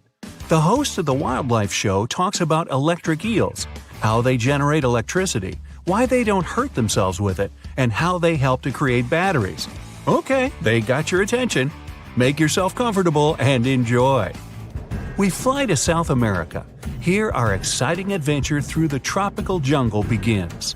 We need to go along the Amazon and find a small pond or stream that branches from the river. This is where our shocking little heroes live. You pull a fishing rod out of your backpack and throw the line into the water. Very soon, the fish should take the bait. By the way, an electric eel is not an eel at all. It's a fish, and it's closer to the carp or catfish family. The line is wiggling. You pull the rod but realize you're not strong enough because an electric eel is a really big creature. Its length can exceed 8 feet. That's more than the average height of a professional basketball player. And it weighs about 44 pounds. Size isn't the only thing that's scary about it. The electric eel is able to shock you really bad. An electric eel can't breathe in water like fish do. It needs to come up to the surface and breathe the air above. Besides, they jump out of the water to attack predators. This is their way of protecting themselves. The eel's electric power can reach more than 600 volts. This burst of energy is enough to knock an adult horse off its feet. That's why you need fake bait to make the eel deplete all its energy. You were prepared for this and took a life-size inflatable alligator doll with you. You throw it close to the fish, the eel attacks it several times. Now you have time before the fish recharges itself. You put the eel in a glass tank filled with water and carefully study it. Previously, when people discovered this fish for the first time, they placed it in an aquarium and transported it around the world. In Europe, the eel was shown at exhibitions, and people considered it a real monster. But thanks to science, we now know how this fish generates electricity. The eel's body contains electrical organs. There are thousands of disc-shaped cells called electrocytes all over its body. When the eel wants to fight off an enemy or attack its prey, its brain sends a signal that passes through the whole nervous system and gets into the electrical organ. Electrocytes are instantly charged with electricity and release it. Individually, these cells are weak, but what's peculiar about this organ is that it provides a charge to all cells at the same time. They create an electric field around the eel, which scatters in different directions and stuns all living things nearby. In 1800, the way eels accumulate electricity inside them inspired an Italian physicist, Alessandro Volta, and helped him create the world's first battery. At the time, he called his invention a voltaic pile, and the unit of measurement of electric potential was named after the scientist himself, the Alessandro. Wait a minute, no, volt, that's it. Anyway, still Volta couldn't understand why the electric field didn't touch the eel itself. More than 200 years later have passed since then, and science still can't explain this phenomenon. It's possible the charge is released very quickly and doesn't have time to touch the eel. Also, there's a theory that during the strike, eels bend their body in a certain position that allows them to avoid getting struck. But there are cases when eels accidentally hurt themselves. Electrical shock is not the only superpower this fish has. It can create a very weak electric field to detect its prey. Almost every animal on the planet has electroreceptors. Thanks to them, they can feel barely perceptible electrical signals. Thus, the eel, like a sonar, locates its prey. After that, it releases a stronger charge to immobilize its target before attacking. There are about 350 species of fish that can generate electrical discharges, but the most powerful is the eel. Some creatures, such as the elephant fish, use this ability to detect predators and hide from them. The charge in their organs is not enough to attack, but still sufficient to recharge a small battery by 2/3. One of the weirdest fish releasing an electric discharge is the stargazer fish. To see it, we need to dive to the bottom of the ocean. Now, look very carefully. Among the ocean's sand and rocks, you can distinguish the faint outlines of big eyes and a creepy mouth. Now that's not me. The face looks like an imprint of some sinister creature, but it's the real face of a stargazer. The fish merges with the seafloor to catch prey. It has eyes, nostrils, and mouth on the top of its face, all in the same place. It buries itself in the sand, opens its mouth, and waits for little fish to swim by. Organs that produce electricity are behind the stargazer's eyes. The fish uses them to protect itself from predators. The shock confuses the enemies, and the stargazer has time to swim away. And not only sea dwellers can generate electricity. Let's go to lush green meadows to see them. Bees fly and work hard here. These creatures flap their wings so fast that they generate an electrical pulse. Look how a bee flies up to a flower, pollinates it, and leaves a faint electric trace on it. If another bee gets to this flower, it will notice the electric mark, understand that this flower has been harvested already, and try another one. In the jungles of Madagascar, Africa, and Australia, you can meet the gecko, one of the most tenacious lizards in the world, which can climb on any surface. If we look closely at the structure of their feet, we'll see hundreds of tiny bristles on them. These bristles are divided into hundreds of smaller bristles, and these microscopic hairs cling to any surface so close that its molecules mingle with the gecko's and create an electromagnetic charge. Some spiders can even fly using the Earth's electric field. During and after a thunderstorm, charged electric particles appear in the sky. Spiders climb a tree or a tall blade of grass and release their webs. The silk gets electrified and raises, and the spider gets thousands of miles away and rises to the heights where passenger airplanes fly.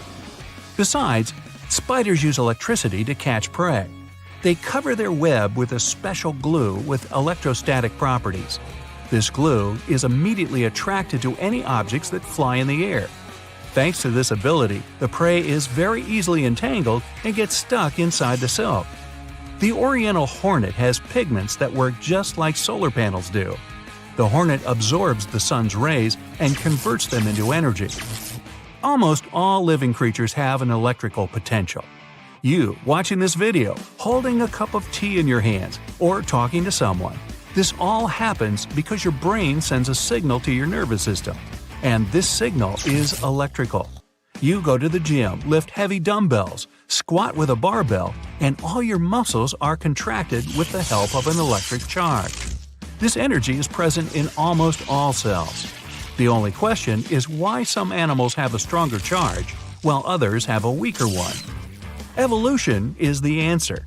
In the water, where visibility and audibility are bad, and where it's impossible to hide from predators or find prey, living creatures received electrosites for navigation, protection, and communication. Wow, wasn't that information shocking? Why can't mermaids be real?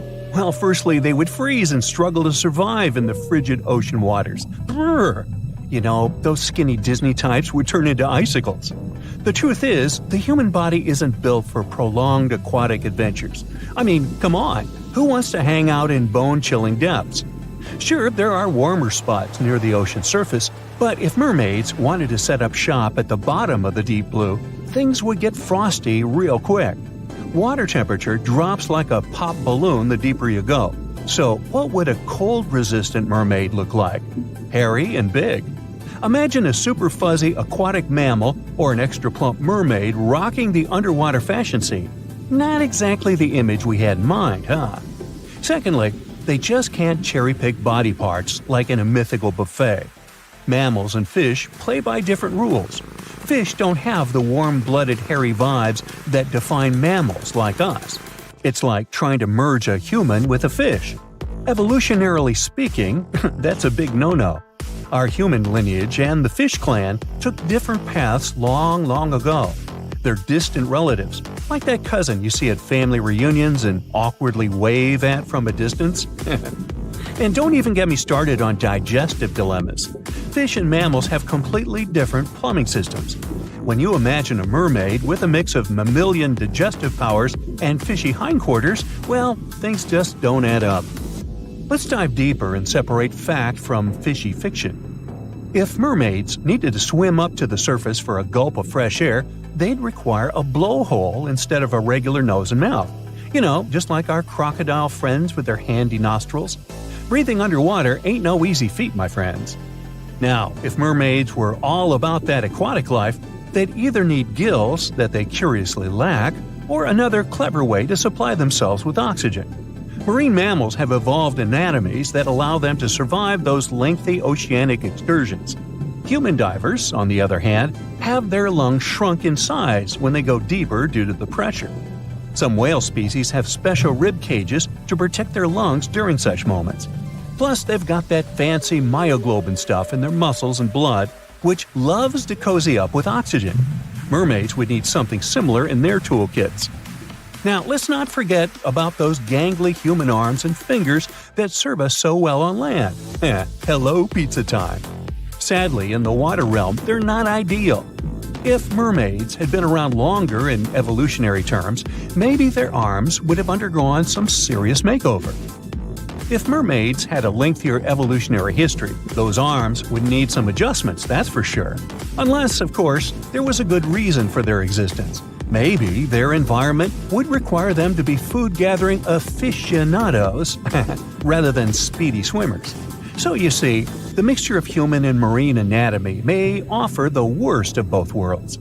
The challenges remain even if we reverse things, with human legs at the bottom and a fish head on top. Hey, want to kiss the girl? No. Gills for easy breathing? Handy indeed. Yet, what about those exposed human parts struggling to withstand the ocean's wintry charms? The Fiji mermaid was a curiosity that gained popularity in sideshows during the 19th century. It consisted of the torso and head of a juvenile monkey sewn onto the back half of a fish. This peculiar object was presented as the mummified body of a creature believed to be half mammal and half fish, resembling a mermaid. P.T. Barnum, the renowned showman, acquired the mermaid and exhibited it in his American Museum in New York in 1842. The mermaid's appearance, described by Barnum himself, departed from traditional depictions of mermaids as attractive beings. Instead, it was described as an ugly, dried-up creature frozen in a painful-looking pose. It was another hoax promoted in those times. I know, this sort of breaks the spell. But if the water is going to get dangerously cold, then realistically, mermaids would spend some time fattening up. Basically, they would look like sea lions. It all comes down to the freezing temperatures of water at some point. This made me ask, what if the ideal place for these ladies was underground caves and Arctic waters? Well, let me tell you a story. Once upon a time, mermaids discovered a wondrous secret in the deep ocean depths, where sunlight could barely reach. In this realm of imagination and possibility, they stumbled upon a hidden underground springs and caves adorned with intricate coral formations. These enchanting locations held a secret that would forever change their underwater lives. As the mermaids ventured deeper into the mysterious subterranean world, they were mesmerized by the shimmering light refracting through the crystal-clear water. But it wasn't just the ethereal beauty that captivated them. It was the realization that these hidden springs and caves offered more than just aesthetic charm. These subterranean water systems were connected to vast underground reservoirs, providing a bountiful source of fresh water. The mermaids reveled in the tranquility of this land. The gentle sound of trickling water soothed their spirits, while the soft glow from bioluminescent organisms illuminated their path. News of the subterranean springs and caves spread among the mermaid community, and soon these sites became cherished gathering places. Mermaids would share stories and songs, their melodious voices echoing through the caverns, creating an atmosphere of joy and enchantment. There was another place where they could live happily, the icy Arctic and Antarctic regions, where frost and snow reigned supreme. In this realm of imagination, the mermaids had evolved to thrive in the extreme cold, defying the expectations of the underwater world. Their resilience and remarkable abilities allowed them to navigate frozen environments. In these frigid waters, the mermaids revealed their wondrous adaptation to the icy domain. Their iridescent scales glistened like ice crystals, shimmering with hues of blue and silver that mirrored the frozen landscapes around them. They possessed an innate ability to regulate their body temperature, enabling them to withstand the biting cold and icy currents. To navigate through the frozen terrain, the mermaids develop special features. Their tails transform, bearing a majestic combination of sleekness and strength, resembling the magnificent flukes of the Arctic whales. With each flick, they propel themselves effortlessly through the dense icy waters, moving with a grace that mesmerized everyone who saw them. Within this frozen wonderland, the mermaids found solace and purpose. They became the guardians of these icy realms, nurturing delicate ecosystems hidden beneath the frost-covered surface. Okay, well, maybe the story is just one version of how reality could unfold, but we do have real-life mermaids in our world. People admire these creatures so much that they create events and communities to swim together while wearing costumes. In the UK, there is a mesmerizing mermaid who is admired by a lot of people. Her name is Hannah Caddick, also known as Mermaid Torva, and her tale showcases the vibrant colors of the local sea life. The Portland Week event is organized to raise funds for an environmental group, and Hannah, who resides on a nearby houseboat, is part of the growing community of mermaids in the UK. Like other mermaids, Hannah uses a monofin, a large single flipper that propels her through the water. These monofins can be quite expensive, with silicone tails costing over £2,000 and often being meticulously handcrafted. So, would you consider getting a tail and joining this community? Or would you prefer to be a spectator and watch them from the shore? And here's a short useful fact. Nowadays, when we hear the word siren, we often think of mermaids. But let's not forget that sirens were there to blur the line between life and the beyond and to serenade everyone with an utterly irresistible song. While plenty of water-dwelling temptresses are out there, the sirens were the real deal. They lured sailors. But mermaids aren't the same as them. Mermaids are enchanting and nice creatures. And these days, sirens are what you hear when fire trucks, ambulances, and police cars drive by on their way to help someone. Okay, let's face it, we humans are pretty ordinary. I mean, we're no superheroes with superpowers, right? What, you didn't get the memo? But the animal world has a bunch of superheroes. Some creatures live forever, and those who seem to not care about the laws of gravity. Critters that are immune to venom, and those that can run on water. And some of them will send shivers down your spine. So the first superpower on the list is the ability to live without water. Kangaroo rats can get by without water for years. They actually don't mind living without any water. Humans, on the other hand, can only survive 3 days without water. Human 0, kangaroo rats 1. These little buddies live in extremely arid desert areas and have to get water from the seeds and plants they eat. And although it may sound a bit disturbing, kangaroo rats also know how to extract water from their urine before they set off on a bathroom trip. This way, they don't waste a single drop of precious moisture. Well, that would come in handy at sporting events. Now let me introduce you to the Peter Parker of the animal world. Yep, seems like Spider-Man is real, but not human. Meet a gecko lizard, or simply gecko. This critter has a marvelous ability to climb up all kinds of vertical surfaces and can even go for a walk on the ceiling. This gravity-defying feat is possible thanks to the lizard's unique foot pads covered with tiny hairs. They can cling to almost any kind of surface, no matter whether it's smooth, hard, rough, or soft. One more fun fact about these guys is that they lack eyelids, so they always keep an eye wide open for what's going on around them.